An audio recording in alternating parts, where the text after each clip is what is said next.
ಶುಭ ಸಂಜೆ ಸ್ನೇಹಿತರೆ, ಸಮಯ ಆಗಿದೆ 4:01 ಸೇನಿ ದನಿಗೆ ಎಲ್ಲರಿಗೂ ಪ್ರೀತಿಯ ಸ್ವಾಗತ. ಚಿತ್ರ ಸೆರೆ ಹಿಡಿಯೋದು ಕ್ಯಾಮ್ರಾಮನ್ನ ಕೆಲಸ ಆಗಿರುತ್ತೆ.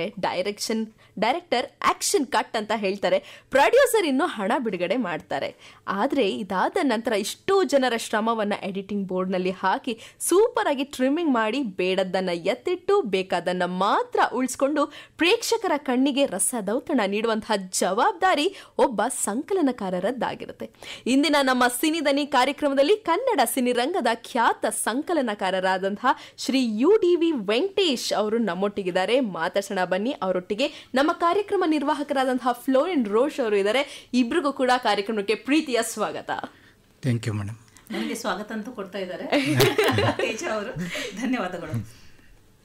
ಓಕೆ, ಸೊ ನಾವು ಫಸ್ಟ್ ಆಗಿ ಶುರು ಮಾಡೋದಾದ್ರೆ UDV ಸರ್ ಅಂತ ಹೇಳ್ಬೇಕಾ, ವೆಂಕಿ ಅಂತ ಹೇಳ್ಬೇಕಾ, ವೆಂಕಟೇಶ್ KJ ಅಂತ ಹೇಳ್ಬೇಕಾ ಗೊತ್ತಾಗೋದಿಲ್ಲ. ವೆಂಕಿ ಅನ್ನೋದು ಈಗಿನ ನಿಮ್ಮ ಹೆಸರಾದ್ರೆ ವೆಂಕಟೇಶ್ KJ ಅನ್ನೋದು ನಿಮ್ಮ ಅಫಿಷಿಯಲ್ ಹೆಸರು. ಈ ವೆಂಕಟೇಶ್ ಇಂದ ವೆಂಕಿ ಆಗೋದ್ರ ಹಿಂದೆ ಬೆಂಕಿ ಅಂತಹ ಕಥೆ ಇದೆ.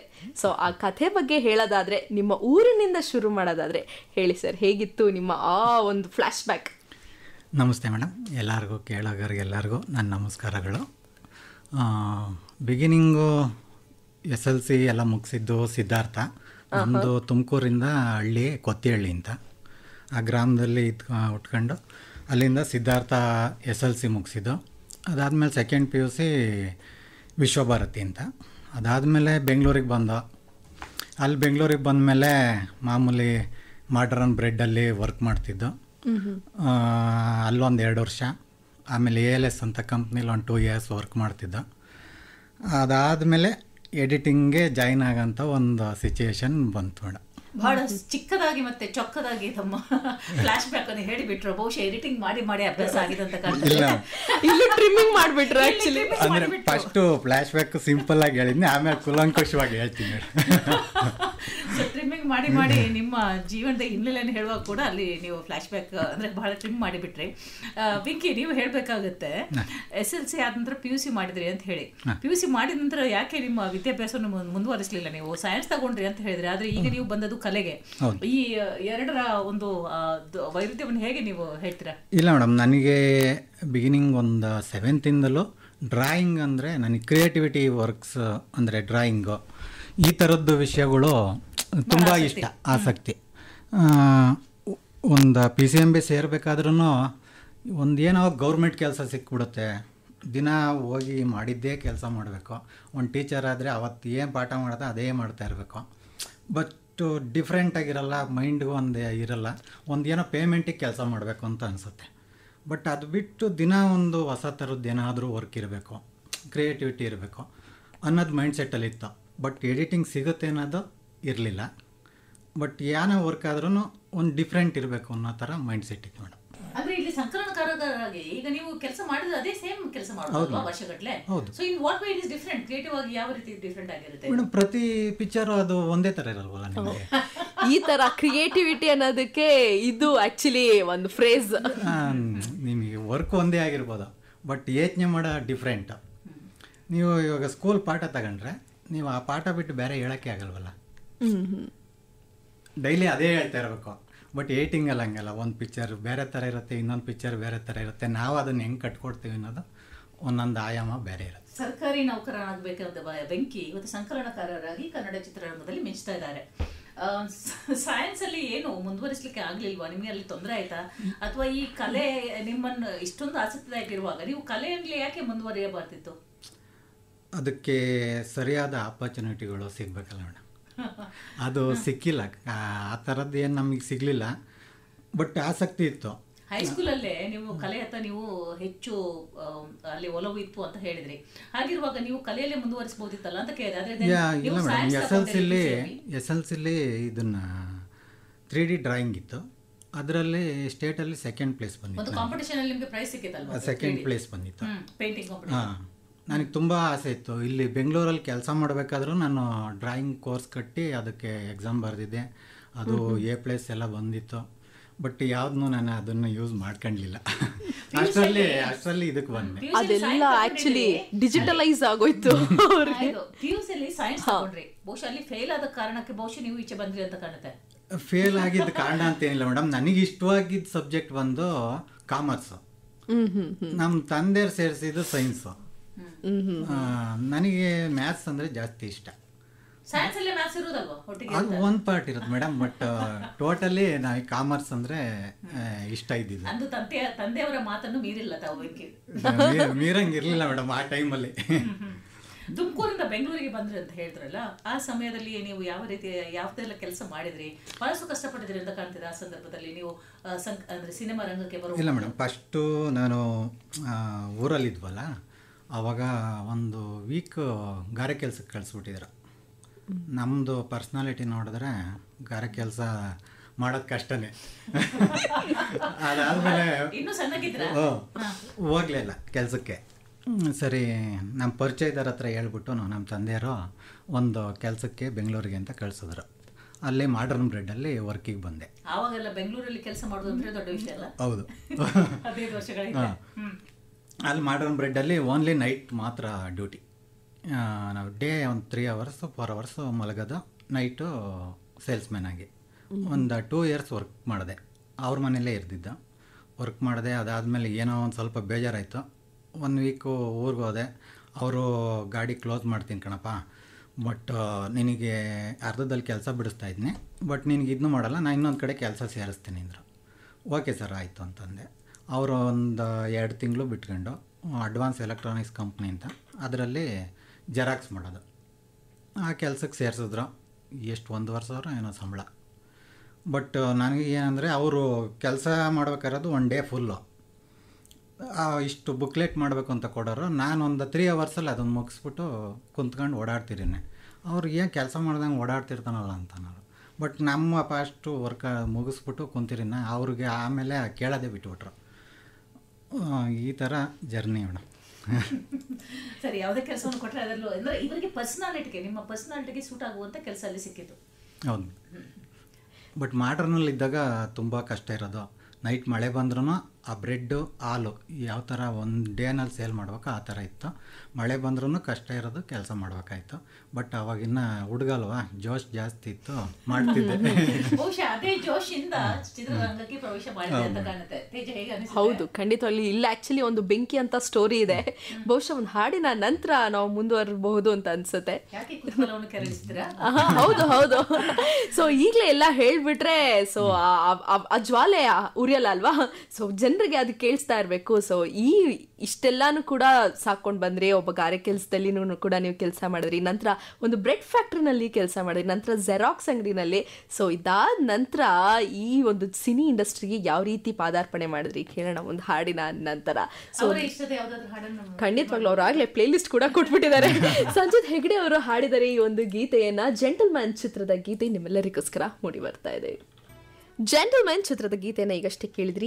ನಮ್ಮ ಸ್ಟುಡಿಯೋದಲ್ಲೂ ಕೂಡ ಒಬ್ರು ಜೆಂಟಲ್ಮ್ಯಾನ್ ಇದ್ದಾರೆ. ಹೌದು, ಸಂಕಲನಕಾರರು ಇವರು UDV ವೆಂಕಿ ಅವರು ನಮ್ಮೊಟ್ಟಿಗಿದ್ದಾರೆ. ಸರ್, ಮರಳಿ ಸ್ವಾಗತ ನಮ್ಮ ಕಾರ್ಯಕ್ರಮಕ್ಕೆ. ಸೊ ಇವಾಗ ಇನ್ನು ಬೆಂಕಿ ಅಂತ ಸ್ಟೋರಿ ಇವಾಗ ನೀವು ಹೇಳಬೇಕಾಗತ್ತೆ. ಅಷ್ಟೆಲ್ಲ ಪ್ರೊಫೆಷನ್ ಆದ ನಂತರ ನೀವು ಸಿನಿರಂಗಕ್ಕೆ ಎಂಟ್ರಿ ಕೊಟ್ರಿ. ಸೊ ಆ ಟ್ವಿಸ್ಟ್ ಹೇಗಾಯ್ತು ಸರಿ? ಇಲ್ಲ ಮೇಡಮ್, ಅದು ನಮ್ಮ ತಂದೆಯವರು ಎಕ್ಸ್ಪೈರ್ ಆದರು. ಅದಾದಮೇಲೆ ಅಷ್ಟೊತ್ತಿಗೆ ನಮ್ಮ ತಂಗಿ ಶಶಿಕಲಾ ಅಂತ, ನಮ್ಮ ಬಾವಾರು ಬಂದು KM ಪ್ರಶಾಂತ್ ಅಂತ, ಅವ್ರದ್ದು ಮದುವೆ ಆಗಿತ್ತು. ಬಟ್ ನಮ್ಮ ತಂದೆಯವ್ರು ತೀರೋದ್ರಲ್ಲ, ಬೇರೆ ಕಡೆ ಇದ್ದರೆ ಹೆಂಗೋ ಎತ್ತಲೋ ಅಂತ ಹೇಳಿ ಅವರ ತಮ್ಮ ಅವರು KM ಪ್ರಕಾಶ್ ಅಂತ, ಅವರು ಎಡಿಟ್ರು. ಅವ್ರ ಹತ್ರ ಕೆಲಸ ಕಲ್ತ್ಕೊಂಡ್ಲಿ ಅಂತ ನನಗೆ ಇದನ್ನ ಮಾಡಿದ್ರು. ಯಾರು ಸಜೆಸ್ಟ್ ಮಾಡಿದ್ರು? KM ಪ್ರಶಾಂತ್, ಅವರ ಅಣ್ಣ.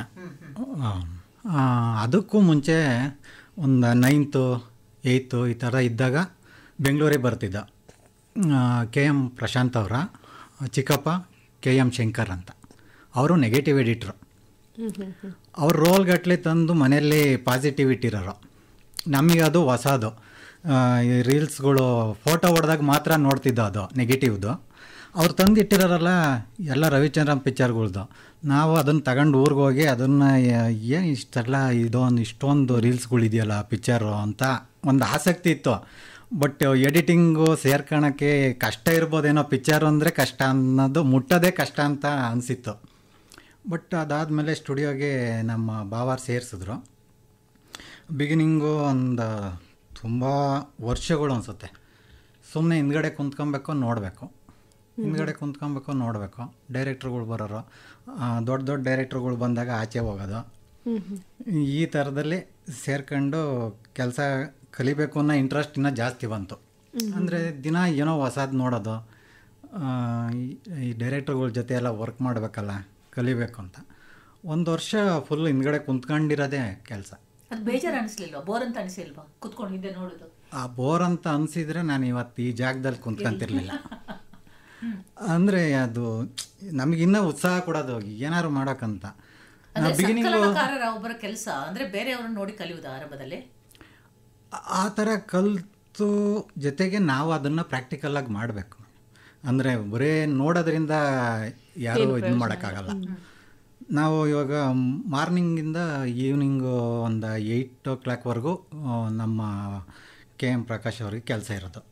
ಅವ್ರು ಕೆಲಸ ಮಾಡ್ತಿರ್ಬೇಕಾದ್ರೆ ನಾವು ಹಿಂದ್ಗಡೆ ಕುಂತ್ಕೊಂಡು ನೋಡ್ಕೊಣಿವ ಏನು ಅಂತ. ಅದಾದಮೇಲೆ ಕೀಬೋರ್ಡ್ ಶಾರ್ಟ್ಸ್ ಕಟ್ಟು ಯಾವ ಥರ ಕಟ್ ಮಾಡೋದು ಅಂತ ಗೊತ್ತಿರಬೇಕಲ್ಲ. ಅದು ಅಸಿಸ್ಟೆಂಟ್ಗಳಿದ್ರು, ಸುರೇಶ್ ಅಂತ, ಇನ್ನೂ ಒಂದು ಇಬ್ಬರು ಇದ್ದರು. ನಮಗೆ ಹೇಳ್ಕೊಡಿ ಅಂತ ಕೇಳಿವೋ. ಅವ್ರು ನಾನು ಮಾಡಬೇಕಾದ್ರೆ ನೋಡ್ಬೇಕಷ್ಟೇ, ಹೇಳ್ಕೊಡೋಕ್ಕಾಗಲ್ಲ ಅನ್ನೋರು. ಪಟ ಪಟ ಪಟ ಅಂತ ಕೀಬೋರ್ಡ್ ಹೊಡೆದ್ಬಿಡೋರು. ನಾನು ಅಲ್ಲ, ಅವ್ರ ಅಸಿಸ್ಟೆಂಟ್ಗಳು. ನಾನು ಎಲ್ಲಿಂದ ನೋಡೋದು, ಯಾವುದೂ ಗೊತ್ತಾಗ್ತಿರ್ಲಿಲ್ಲ. ಆಮೇಲೆ ಅವಾಗೆಲ್ಲ ಟ್ಯುಟೋರಿಯಲ್ಸು ಯೂಟ್ಯೂಬಲ್ಲಿ ಅದೆಲ್ಲ ಸಿಗ್ತಿರಲಿಲ್ಲ ಮೇಡಮ್. ಇವಾಗಿದೆ ಅದೆಲ್ಲ ಆಪ್ಷನ್ಸು, ಅವಾಗ ಇರಲಿಲ್ಲ. ಸರಿ ಅಂತ ನಾವು ಅಷ್ಟರೊಳಗೆ ಬೇಕಲ್ಲ ಒಂದು ವರ್ಷ ಇದನ್ನು ನೋಡ್ಕೊಂಡೋಕ್ಕೆ. ಅದೆಲ್ಲ ನೋಡ್ಕೊಂಡು ಇದಾದಮೇಲೆ ಒಂದು 8 ಗಂಟೆ ಹಂಗೆ ಪ್ರಕಾಶ್ ಸರ್ ಹೋಗೋರು ಮನೆಗೆ. ನಾವು 8 ಗಂಟೆಯಿಂದ ಕುಂತ್ಕೊಂಡು ನೈಟ್ 3 ಗಂಟೆವರೆಗೂ ವರ್ಕ್ ಮಾಡ್ತಿದ್ರಿ. ಅಂದ್ರೆ ಅವರು ಯಾವ ರೀತಿ ಕೀಬೋರ್ಡ್ ಹೊಡಿತಿದ್ರು ಅಂತ ಹೇಳಿ, ಕೀಬೋರ್ಡ್ ಅನ್ನೋದಕ್ಕಿಂತ ಏನು ಮಾಡಿದ್ರೆ ಏನಾಗುತ್ತೆ ಅಂತ. ಇದು ಒಂದು ವರ್ಷ ಎಲ್ಲ ಅದೇ ಮಾಡಿದೀವಿ ಮೇಡಮ್. ನೈಟ್ 3 ಗಂಟೆವರೆಗೂ ವರ್ಕ್ ಮಾಡೋದು. ಮೆಚ್ಕೋಬೇಕು ಸರ್. ಒಂದ್ ವರ್ಷಗಟ್ಲೆ ಒಬ್ರು ಏನ್ ಮಾಡ್ತಾರೆ, ಬರೀ ಅಬ್ಸರ್ವೆನ್ಸ್ ಅಲ್ಲೇ ಇರ್ಬೇಕು ಅಂತಂದ್ರೆ ಅದು it's not an easy task. ಅದು ಎಕ್ಸ್ಪೆರಿಮೆಂಟ್ ಮಾಡೋದು ಟ್ರೈ ಮಾಡ್ಬೇಕು ಮೇಡಮ್. ಅದ್ರ ಜೊತೆಲಿ ನಾವು ಇಂಗ್ಲೀಷ್ದು ಟ್ರೈಲರ್ಸ್ಗಳು ಅದು ಇದು ನೋಡ್ತಾ ಇದ್ದ. ಅದರಲ್ಲಿ ಎಫೆಕ್ಟ್ಸ್ಗಳು ಬರೋದು, ತುಂಬ ಸಾಂಗ್ಗಳು ಎಫೆಕ್ಟ್ಸ್ ಬರೋದು, ಅದೆಲ್ಲ ಕುಂತ್ಕೊಂಡು ನೈಟ್ ಟ್ರೈ ಮಾಡ್ತಿದ್ದ. ಈ ಎಫೆಕ್ಟ್ಸ್ನ ನಮ್ಗೆ ಯಾರು ಹೇಳ್ಕೊಡೋರಿಲ್ವಲ್ಲ. ಆಮೇಲೆ ಅದು ಫ್ರೀ ಸೆಟ್ ಅಲ್ಲ, ತೆಗೆದು ಎಳೆದಾಕ್ಬಿಡ್ತಿದ್ದಂಗೆ ಬರೋಕ್ಕೆ. ಅದನ್ನು ಪ್ರಾಕ್ಟಿಕಲಾಗಿ ಆ ಥರ ಮಾಡ್ಬೇಕಾಯ್ತು. ಈ ಥರ ಬರಬೇಕು ಅಂದರೆ ಏನೇನು ಎಫೆಕ್ಟ್ಸ್ ಹಾಕಬೇಕು ಅಂತ ಇರೋ ಅಷ್ಟು 500 ಎಫೆಕ್ಟ್ಸ್ನ ಸರ್ಚ್ ಮಾಡಿ ಚೆಕ್ ಮಾಡ್ತಿದ್ದ. ಅದಕ್ಕೇನು ಮೇಡಮ್, ಈ ಒಂದು ಇಮೇಜ್ಗಳಾಗಲಿ ಅಥವಾ ಇವಾಗ ಆಲ್ರೆಡಿ ವರ್ಕ್ ಮಾಡ್ತಾ ಇರೋದು ವೇಸ್ಟ್ ಫುಟೇಜ್ ಇರೋದಲ್ಲ, ಅದರಲ್ಲಿ ವರ್ಕ್ ಮಾಡ್ತಿದ್ದ. ನಮಗೆ ಅದು ಏನು ಅನ್ಸೋದಂದರೆ ಇವತ್ತು ಆಗಿಲ್ಲ, ಅದು 3 ಗಂಟೆ ತನಕ ವರ್ಕ್ ಮಾಡಿದ್ರೂ ಅದು ಎಫೆಕ್ಟ್ಸ್ ಬಂದಿಲ್ಲಲ್ವ, ನಮಗೆ ನಿದ್ದೆನೇ ಬರ್ತಿರಲಿಲ್ಲ. ತಿರ್ಗಾ ನಾಳೆ ಮಾಡಬೇಕು, ಅದನ್ನು ಹೆಂಗಿದ್ರು ಬಿಡಬಾರ್ದು ಅಂತ. ಆ ಚಾಲೆಂಜ್ ಅಂದರೆ ಅದು ನಮಗೆ ಅಂದರೆ ಅದು ಇದ್ರೇ ನಮ್ಗೆ ಏನಾದ್ರು ಒಂದಿಷ್ಟು ಇದಾಗುತ್ತೆ ಮೇಡಮ್. ಇಲ್ಲಾಂದರೆ ಆವತ್ತು ಇದು ಆಗಲಿಲ್ಲ ಅಂತ ಸುಮ್ಮನೆ ಬಿಟ್ಟರೆ ಅದು ನಮ್ಮ ಕೈಲಿ ಕೆಲಸ ಆಗಲಿಲ್ಲ ಅಂತ ಅಷ್ಟೇ. ಖಂಡಿತವಾಗ್ಲೂ ಚಿತ್ರದ ಹಿಂದೆ ಎಷ್ಟು ಕೆಲಸ ಇದೆ ಅಂತ ಹೇಳಿ ಒಬ್ಬೊಬ್ಬರನ್ನು ಮಾತಾಡುವಾಗ ನಮ್ಗೆ ಗೊತ್ತಾಗುತ್ತೆ. ಯಾಕಂತ ಹೇಳಿದ್ರೆ ನಾವು ಈಗ ಚಿತ್ರರಂಗದ ಪ್ರತಿಯೊಂದು ಆಯಾಮದಲ್ಲಿ ಕೆಲಸ ಮಾಡುವವರನ್ನು ಮಾತಾಡಿಸಿದೆವು. ಸಂಕಲನಕಾರನನ್ನು ಇದುವರೆಗೆ ಮಾತಾಡಿಸಲಿಲ್ಲ. ಫಸ್ಟ್ ಟೈಮ್ ಅಂದರೆ ಮೊದಲ ಬಾರಿ ಒಬ್ಬ ಸಂಕಲನಕಾರರು ಅವರ ಕೆಲಸ, ಅವರ ಏನೇನು ಕೆಲಸ ಮಾಡ್ತಾ ಇದ್ದಾರೆ, ಒಂದು ಚಿತ್ರದಲ್ಲಿ ಯಾವ ರೀತಿ ಕೆಲಸ ಮಾಡ್ಬೋದು ಎನ್ನುವುದರ ಬಗ್ಗೆ ಮಾಹಿತಿಯನ್ನು ನಮಗೆ ಕೊಡ್ತಾ ಇದ್ದಾರೆ. ಖಂಡಿತವಾಗ್ಲೂ ಇದೊಂಥರ ಆಫ್ ದ ಸ್ಕ್ರೀನ್ ಏನ್ ನಡೆಯುತ್ತೆ ಇದು ಕೂಡ ಒಂದು ಮೈನ್ಯೂಟ್ ಬಿಟ್ ಕೂಡ, ಆದ್ರೂ ಇದು ಎಷ್ಟು ಮೇಜರ್ ಚೇಂಜಸ್ ಮಾಡತ್ತೆ ಫಿಲ್ಮ್ಗೆ. ಸೊ ನಿಮ್ಮ ಕಾರ್ಯವೈಖರಿ ಹೇಗಿರುತ್ತೆ ಸರ್? ಹೇಗೆ ಎಡಿಟಿಂಗ್ ಬೋರ್ಡ್ ವರ್ಗೂ ಕೂಡ ಬರುತ್ತೆ? ಸ್ಟೋರಿ ಮುಂದುವರಿಸಲಿ. ಬಿಗಿನಿಂಗ್ ಬಂದಾಗ ಮೇಡಮ್ ಇದು ಪರಿಚಯ ಪಿಕ್ಚರ್ ನಡೀತಾ ಇತ್ತು KM ಪ್ರಕಾಶ್ ಸರ್ ಹತ್ರ. ಅದರಲ್ಲಿ ನಡೆದಾಡುವ ಕಾಮನ ಬಿಲ್ಲೆ ಅಂತ ಒಂದು ಸಾಂಗ್ ಇದೆ. ಅದರಲ್ಲಿ ಈಕ್ವಲೈಸರ್ ಥರ ಒಂದು ಎಫೆಕ್ಟ್ ಬರುತ್ತೆ, ಒಂದು ಶಾರ್ಟ್ಸ್ ಚೇಂಜ್ಗೆ, ಆಮೇಲೆ ಆ ರಿದಮ್ಗೆ. ಅದನ್ನು ಪ್ರಾಕ್ಟಿಕಲಾಗಿ ಮಾಡಬೇಕಾಯ್ತು ಅವಾಗ. ಇವಾಗಾದರೆ ಅದು ಪ್ಲಗಿನ್ಸ್ ಇದೆ, ಆಮೇಲೆ ಯೂಟ್ಯೂಬಲ್ಲಿ ವಿಡಿಯೋ ಸಿಗುತ್ತೆ, ಅದು ತೆಗ್ದು ಹಾಕ್ಬಿಡ್ಬೋದು. ಆವಾಗ ಪ್ರಾಕ್ಟಿಕಲಾಗಿ ಮಾಡಬೇಕಾಯ್ತು. 1 ಮಂತು ಫುಲ್ಲು ಬರೀ 2 ಸೆಕೆಂಡ್ ನಾವು 8 ಟೈಮ್ಸ್ ಬರುತ್ತೆ, 16 ಸೆಕೆಂಡು 1 ಮಂತ್ ಮಾಡಿದ್ದೀವಿ ಅದನ್ನ. 16 ಸೆಕೆಂಡ್ಸ್ ಇದು 1 ಮಂತ್ ವರ್ಕ್. ಪ್ರತಿ ಫ್ರೇಮ್ ವರ್ಕ್ ಮಾಡಬೇಕದು.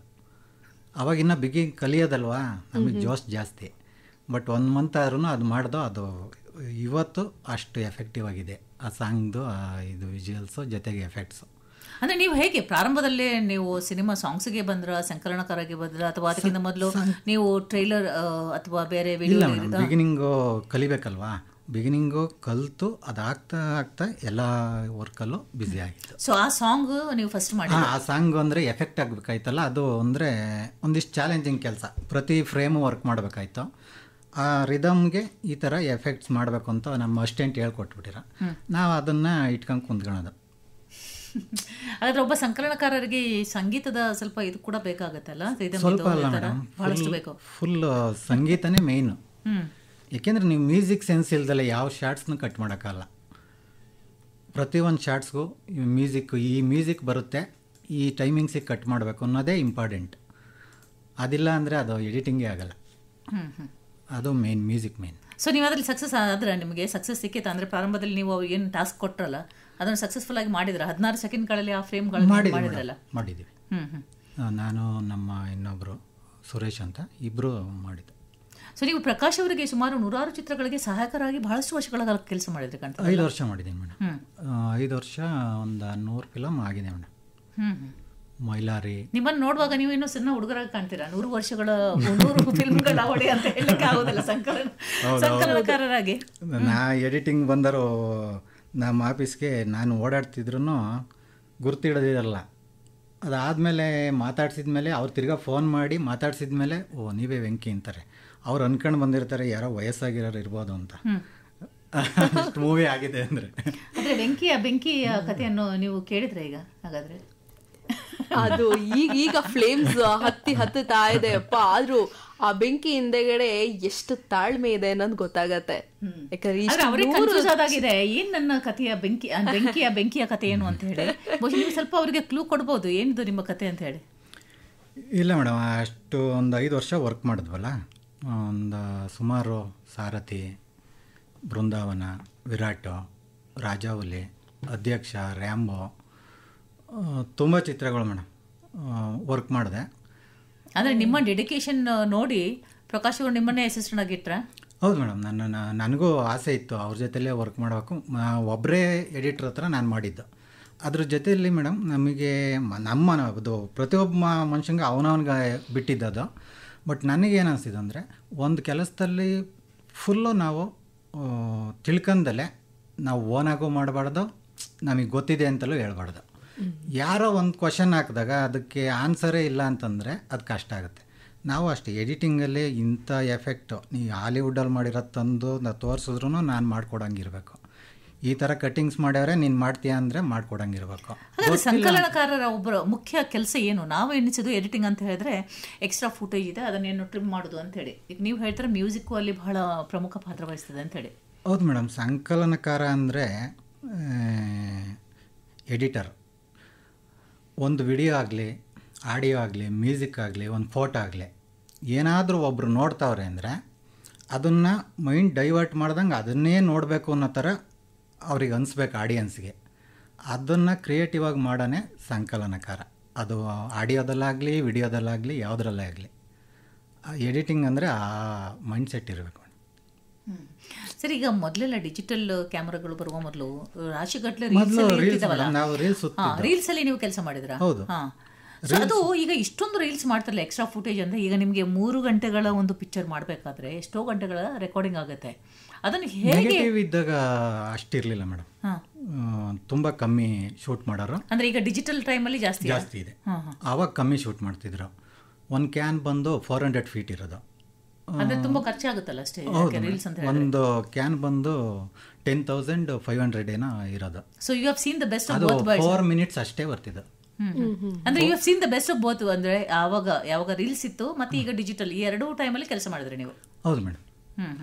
ರೀಲ್ಸಲ್ಲೂ ಒಂದು 30% ಪಿಕ್ಚರ್ ಮಾಡಿದ್ದೀನಿ. ಸೊ ಈಗ ಅವಾಗ ತುಂಬ ಕಷ್ಟ ಇತ್ತು. ಹೌದಲ್ಲ, ಕಷ್ಟ ಇತ್ತು. ಬಟ್ ನಮಗದು ಇನ್ನೂ ಖುಷಿ. ರೀಲ್ಸು ಸುತ್ತಬೇಕಾಗಿತ್ತು, ಕೈ ನೋವರೋದು, ಆದರೂ ಮಾಡಬೇಕು.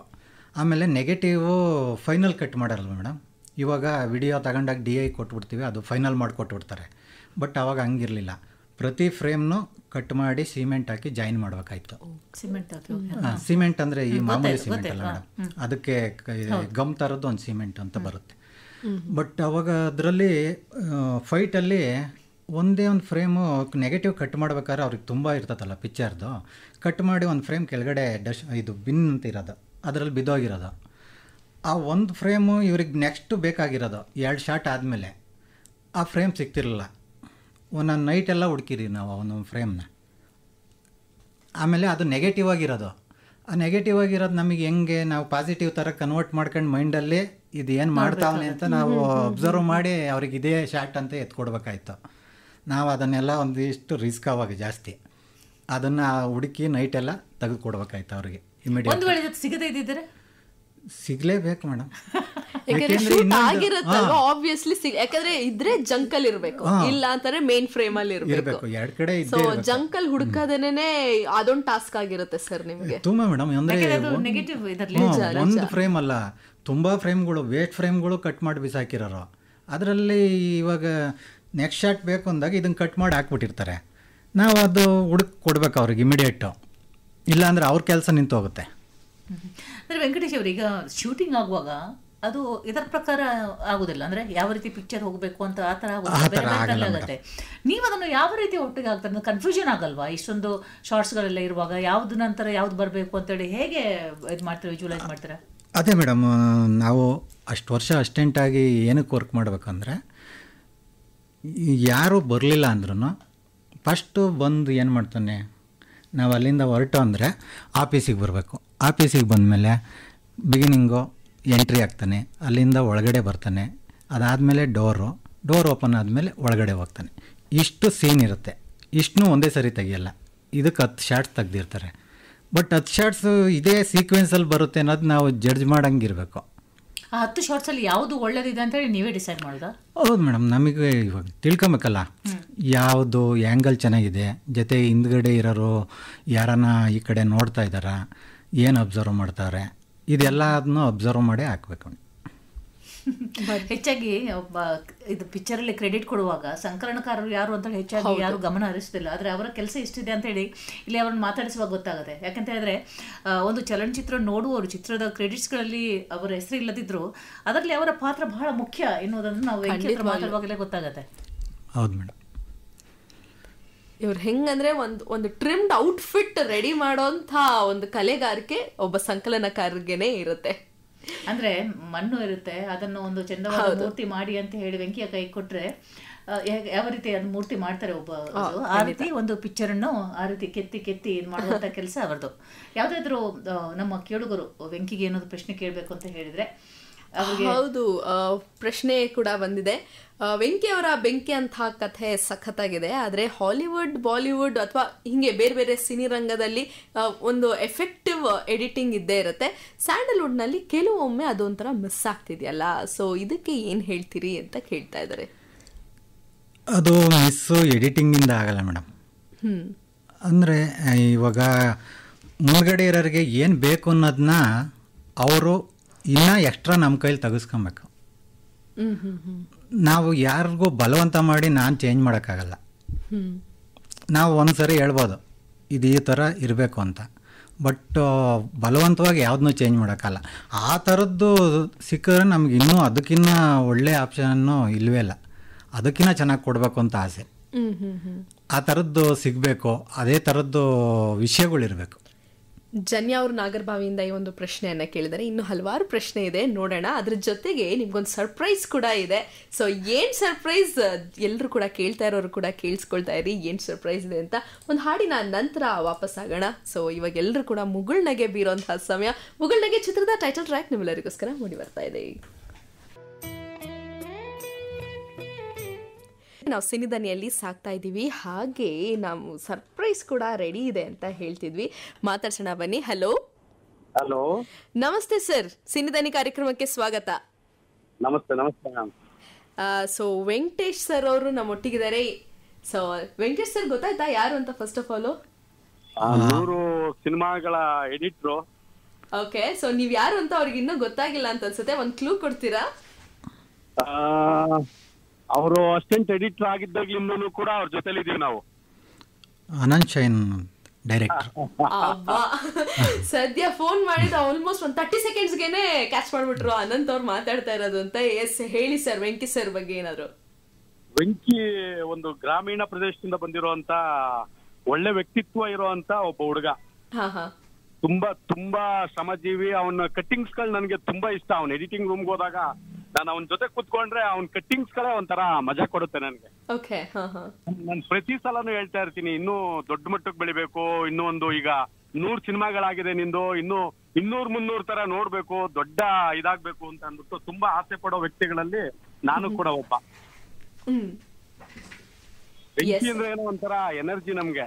ನಾವು ಆಫೀಸ್ಗೆ ಹೋದಾಗೆಲ್ಲ ಆಲ್ಮೋಸ್ಟ್ ಆ ಫೈರ್ ಇದ್ದೇ ಇರುತ್ತೆ, ನಮ್ಮೊಳಗೂ ಕೂಡ ಅದು ಬಂದ್ಬಿಡುತ್ತೆ. ಓಕೆ, ಬೆಂಕಿ ಅಂದ್ರೆ ಎನರ್ಜಿ. 100 ಸಿನಿಮಾ ಮಾಡೋದು ಒಂದು ಸಾಮಾನ್ಯ ವಿಷಯ ಅಲ್ಲ ಮ್ಯಾಮ್. ಹೌದು ಹೌದು ಹೌದು ಸರ್. 100 ಸಿನಿಮಾ ಮಾಡೋದು ಸಾಮಾನ್ಯ ವಿಷಯ ಅಲ್ಲ. ಆದ್ರೆ ಒಂದು ಹಳ್ಳಿ ಪ್ರದೇಶದಿಂದ ಬಂದು ಇಷ್ಟೊಂದು ಸಿನಿಮಾ ಮಾಡಿ ಅಂದ್ರೆ ಇವತ್ತು ನೀವು ಗುರುತಿಸೋ ಪ್ರಯತ್ನ ಮಾಡ್ತಿದ್ದೀರಾ, ಅದು ನನಗೆ ಸಖತ್ ಖುಷಿ ಆಯ್ತು. ಸರ್, ಇದು ನಮ್ಮ ಭಾಗ್ಯ ಇದು. ಅಂದ್ರೆ ಒಂದು ಗ್ರಾಮೀಣ ಪ್ರತಿಭೆನ ಗುರುತಿಸುವಂತ ಪ್ರಯತ್ನ ಮಾಡ್ತಿದ್ದೀರಾ. ಖಂಡಿತ ಖಂಡಿತ ಸರ್. ನನಗೆ ಸಖತ್ ಖುಷಿ ಆಗಿದ್ದ ವಿಚಾರನೇ ಅದು. ಮೇನ್ ಇಂಪಾರ್ಟೆಂಟ್ ಅವ್ನು ನನಗೆ ಬಂದು ಕೂತಿರೋದೇ ದೊಡ್ಡ ವಿಚಾರ ನನಗೆ. ಆಕ್ಚುಲ್ ಆಗಿ ಪ್ರೆಸ್ ಮೀಟ್ ಗಳಿಗೆ ಕರೆದ್ರೆ ಪ್ರೆಸ್ ಮೀಟ್ ಗಳಿಗೆ ಬರಲ್ಲ, ಡೈರೆಕ್ಟ್ ಇಲ್ಲಿ ನಿಮ್ಮ ರೇಡಿಯೋ ಸ್ಟೇಷನ್ ಬಂದಿರೋದು ತುಂಬಾ ಅಚ್ಚರಿ ಜೊತೆಗೆ ನನಗೆ. ಹೌದು ಸರ್. ಅನಂತ್ ಅವರೇ, ನಮ್ಮ ಸಿನಿಧನಿಯಲ್ಲಿ ನಾವು ಸಿನಿಮಾ ರಂಗದ ಆಯಾಮದಲ್ಲಿ ಬೇರೆ ಬೇರೆ ಆಯಾಮದಲ್ಲಿ ಕೆಲಸ ಮಾಡುವ ಪ್ರತಿಯೊಬ್ಬರಿಗೆ ಒಂದು ವೇದಿಕೆ ಕೊಡಬೇಕು ಎನ್ನುವ ಒಂದು ದೃಷ್ಟಿಯಿಂದ ಈ ತರ ಎಲ್ಲ ರಂಗದಲ್ಲೂ ಕೆಲಸ ಮಾಡುವವರನ್ನು ನಾವು ಕರಿತಾ ಇದ್ದೇವೆ ಇಲ್ಲಿ ಆಗ ಸಿನಿಧನಿಗೆ. ಇಲ್ಲ ದೊಡ್ಡ ವಿಚಾರ ಮ್ಯಾಮ್, ಇದು ಸಾಮಾನ್ಯ ವಿಚಾರ ಅಲ್ಲ. ಅಂದ್ರೆ ನಮ್ಮ ಸಿನಿಮಾದಲ್ಲಿರೋರ್ನ ಕರೆದು ಅವ್ರನ್ನ ಇಂಟರ್ವ್ಯೂ ಮಾಡಿ ಅಟ್ಲೀಸ್ಟ್ ಜನರಿಗೆ ತಲುಪಿಸೋ ಪ್ರಯತ್ನ ಇದೆಯಲ್ಲ, ಅದು ಸಣ್ಣ ವಿಚಾರ ಏನಲ್ಲ. ವೆಂಕಟೇಶ್ ಅವರು ಗ್ರಾಮೀಣ ಪ್ರದೇಶದಿಂದ ಬಂದು ತಮ್ಮ ಸ್ವಂತ ಪರಿಶ್ರಮದಿಂದ ಈ ಸಾಧನೆ ಮಾಡಿದ್ದಾರೆ. ಸೊ ಅದಕ್ಕೆ ಅವರಿಗೆ ಹ್ಯಾಟ್ಸ್ ಆಫ್ ಅಂತ ಹೇಳ್ಬೇಕು ನಾವು. ಖಂಡಿತವಾಗ್ಲು ಮ್ಯಾಮ್, ಖಂಡಿತವಾಗ್ಲು ನಾನಂತೂ ಅದಕ್ಕೆ ಹ್ಯಾಟ್ಸ್ ಆಫ್ ಹೇಳೇ ಹೇಳ್ತೀನಿ. ವೆಂಕಿ ಇನ್ನೂ ದೊಡ್ಡ ಮಟ್ಟದಲ್ಲಿ ಬೆಳಿಬೇಕು ವೆಂಕಿ, ನೀನು. Thank you sir. ಮಾಡೋಣ, ದೊಡ್ಡ ಮಟ್ಟದಲ್ಲಿ ಬೆಳಿಬೇಕು. ನಮ್ಮೆಲ್ಲರಿಗೂ ಇನ್ನೂ ಇವತ್ತೇನು ಯುವ ಜನತೆ ಇದೆ ಅದೆಲ್ಲರಿಗೂ ಸ್ಫೂರ್ತಿ ಆಗ್ಬೇಕು. ನೀವು ಯುವಕರು ಎಲ್ರಿಗೂ ಸ್ಫೂರ್ತಿ ಆಗ್ಬೇಕು. ಅವರು ತುಂಬಾ ಭಾವುಕರಾಗಿದ್ದಾರೆ ನಿಮ್ಮ ಮಾತು ಕೇಳಿ. ಬಹುಶಃ ನಿಮ್ಮ ಆಶೀರ್ವಾದ ಮತ್ತೆ ನಿಮ್ಮಂಥವರ ಸರದೆ, ಅವರ ಏನ್ ಹೇಳ್ತಾರೆ ಒಳ್ಳೆಯ ಮಾತುಗಳು ಅವರಿಗೆ ಹಾಗೆ ಸ್ವಲ್ಪ ಎಮೋಷನಲ್ ಕೂಡ ಆಗೋದ್ರು ಸರ್. ಇಲ್ಲ ವೆಂಕಿ ಯಾವಾಗ್ಲೂ ಒಂದು ಎಮೋಷನಲ್ ಅಂದ್ರೆ ವರ್ಕಲ್ಲೂ ಕೂಡ ಅಷ್ಟೇ ಹಾರ್ಡ್ ವರ್ಕರ್ ಕೂಡ. ಅವನೊಂದು 11 ಗಂಟೆಗೆ ಮನೆಗೆ ಹೋಗ್ತಾನೆ ಆಕ್ಚುಲ್ ಆಗಿ. ಫ್ಯಾಮಿಲಿ ಇದ್ರು ಕೂಡ ಯಾವಾಗ್ಲೂ ವರ್ಕ್ ಅಂತಾನೆ, ಅವ್ನು ಯಾವಾಗ್ಲೂ ವರ್ಕ್ ಅಂತಾನೆ ಅಂತಿರ್ತಾನೆ. ಅವನ್ನ ಇಡೀ ದೇಹ ಬಗ್ಗಿದ್ರೆ ನಿಮ್ಗೆ ವರ್ಕೇ ಸಿಗೋದು ಜಾಸ್ತಿ. ಬಹುಶಃ ಊಟ ಮಾಡೋದಿಲ್ಲ ಕಾಣುತ್ತೆ ಕೆಲಸ ಮಾಡ್ತಾ ಇರುವಾಗ. ಅದೇ ಸಮಸ್ಯೆ. ಅದ್ರ ಬಗ್ಗೆನೂ ಕೂಡ ನಾನು ಬೈತೀನಿ. ಆರೋಗ್ಯ ನಾವಿದ್ರೆ ಏನ್ ಬೇಕಾದ್ರೂ ಮಾಡ್ಬೋದು ಅನ್ನೋ ತರದ ವಿಚಾರದಲ್ಲೂ ನಾನು ಹೇಳ್ತೀನಿ. ಸೊ ವರ್ಕಾಲಿಕ್, ಅವರು ವರ್ಕ್ ಇಸ್ ವರ್ಷಿಪ್ ಎನ್ನುವ ಒಂದು ದೃಷ್ಟಿಕೋನ ಉಳ್ಳವರು. ಸೊ ಬಹುಶಃ ಅದೇ ಅವರಿಗೆ ಸಿನಿಮಾ ರಂಗದಲ್ಲಿ ಇಷ್ಟೊಂದು ಖ್ಯಾತಿ ತಂದು ಕೊಟ್ಟಿದೆ. ಇಲ್ಲ ಮ್ಯಾಮ್, ಏನಂದ್ರೆ ಇವತ್ತು 1 ಸಿನಿಮಾ 2 ಸಿನಿಮಾ ಮಾಡೋ ಅಷ್ಟರಲ್ಲೇ ಒಂದಷ್ಟು ಹೆಂಗಾಗ್ಬಿಡುತ್ತೆ ಇಂಡಸ್ಟ್ರಿ ಅಂದ್ರೆ. ತುಂಬಾ ಕಷ್ಟ ಇದೆ ಇಲ್ಲಿ ಈ ಕನ್ನಡ ಇಂಡಸ್ಟ್ರಿ ಒಳಗಡೆ. ಇವತ್ತಿನ ದಿನದಲ್ಲಿ ಒದ್ದಾಟ ಇದೆಯಲ್ಲ, ಅಷ್ಟು ಈಸಿ ಅಲ್ಲ. ಒಬ್ಬ ಕಾರ್ಮಿಕನಿಗೆ ಅಷ್ಟು ಈಸಿ ಅಲ್ಲ, ಒಬ್ಬ ಟೆಕ್ನಿಷಿಯನ್ಸ್ಗೆ ಅಷ್ಟು ಸಾಮಾನ್ಯವಾದ ವಿಚಾರ ಅಲ್ಲ. 100 ಮುಟ್ಟೋದು ಅಂದ್ರೆ ಅಷ್ಟು ಸಾಮಾನ್ಯವಾದ ವಿಚಾರ ಅಲ್ಲ. ನಾನು ಅವನಿಗೆ ಯಾವಾಗ್ಲೂ ಅದನ್ನೇ ಅಪ್ರಿಶಿಯೇಟ್ ಮಾಡ್ತಿರ್ತೀನಿ. 100 ಅಂದ್ರೆ ಇವನಲ್ಲಿ ಹೊಸದನ್ನ ಹುಡ್ಕೋ ಜಾಸ್ತಿ ಹುಮ್ಮಸ್ ಅವನಿಗೆ. ಹೊಸ್ದು ನಾರ್ಮಲ್ ಪ್ಯಾಟರ್ನ್ ಎಡಿಟಿಂಗ್ ಮಾಡಕ್ ಹೋಗಲ್ಲ. ಅವ್ನು ನನ್ಗೆ ಯಾವಾಗ್ಲಿಂದ ಪರಿಚಯ ಅಂತ ಅಂದ್ರೆ ಅವನು ಟ್ರೇಲರ್ ಸ್ಪೆಷಲಿಸ್ಟ್ ಆಗಿದ್ದ ಆಕ್ಚುಲ್ ಆಗಿ ನಮ್ಮ ವೆಂಕಿ. ಟ್ರೇಲರ್ ಗಳನ್ನ ಸಖತ್ತಾಗಿ ಕಟ್ ಮಾಡೋನು. ಟ್ರೇಲರ್ಗೆ ಅವನ ಹತ್ರಕ್ಕೆ ಬಂದು ದೊಡ್ಡ ಹೀರೋಗಳು ಕೂಡ ಟ್ರೇಲರ್ ಕಟ್ ಮಾಡಿದ್ದಾನೆ ಆಕ್ಚುಲ್ ಆಗಿ. ಆಗ್ಲಿಂದ ನನ್ ಪರಿಚಯ ವೆಂಕಿ. ತುಂಬಾ ಸ್ಪೆಷಲಿಸ್ಟ್, ಜೊತೆಗೆ ವರ್ಕ್ ಕೂಡ ತುಂಬಾ ಹಾರ್ಡ್ ವರ್ಕರ್ ಮೇಡಮ್. ಅವನು ಹಾರ್ಡ್ ವರ್ಕರ್. ಇಬ್ರು ಸೇರಿ ಯಾವ ಚಿತ್ರಕ್ಕೆ ವರ್ಕ್ ಮಾಡಿದ್ರಿ, ಅದ್ರ ಬಗ್ಗೆ ಒಂದ್ ಜಸ್ಟ್ ಹೇಳ್ಬೋದಾ? ನಾನು ನನ್ನ ಮುದ್ದು ಮನಸ್ಸೆ ಅಂತ ಒಂದು ಸಿನಿಮಾ ಡೈರೆಕ್ಟ್ ಮಾಡಿದ್ದೆ. ಅದಕ್ಕೆ ಪ್ರಕಾಶ್ ಅವ್ರ ಜೊತೆ ಕೂಡ ಇದ್ದ ಅವನು, ನಮ್ಮ ವೆಂಕಿ ಇದ್ದ. ಜೊತೆಗೆ ನಾನು ಅಸೋಸಿಯೇಟ್ ಆಗಿ ಮಾಡಿದ ಸಿನಿಮಾಗಳಲ್ಲೂ ಕೂಡ ಇದ್ದ, ನಮ್ಮ ಪ್ರಕಾಶ್ ಸರ್ ಜೊತೆ ಇದ್ದಾಗ ಅಸಿಸ್ಟೆಂಟ್ ಎಡಿಟರ್ ಅವಾಗ ನಮ್ಮ ವೆಂಕಿ. ಜೊತೆಗೆ ಈಗ ನಂದು ರಿಲೀಸ್ ಆಗ್ಬೇಕಾಗಿರೋ ಒಂದು ವಿರಾಟ ಪರ್ವ ಅನ್ನೋ ಒಂದು ಸಿನಿಮಾಗೆ ನಮ್ಮ ವೆಂಕಿನ ಎಡಿಟರ್. ಜೊತೆಗೆ ಅದಕ್ಕೆ ನಾವು ಸಖತ್ತು ಟೆಕ್ನಿಕ್ ಅನ್ನ ಜಾಸ್ತಿ ಯೂಸ್ ಮಾಡಿರೋದು ನಮ್ಮ ಆ ಸಿನಿಮಾಗೇನೆ, ವಿರಾಟ ಪರ್ವಾಗೇನೆ. ಸೊ ಅದ್ರಲ್ಲೂ ಕೂಡ ವೆಂಕಿ ಅವ್ರ ಕೈ ಚಳಕ ತೋರಿಸಿದ್ದಾರೆ.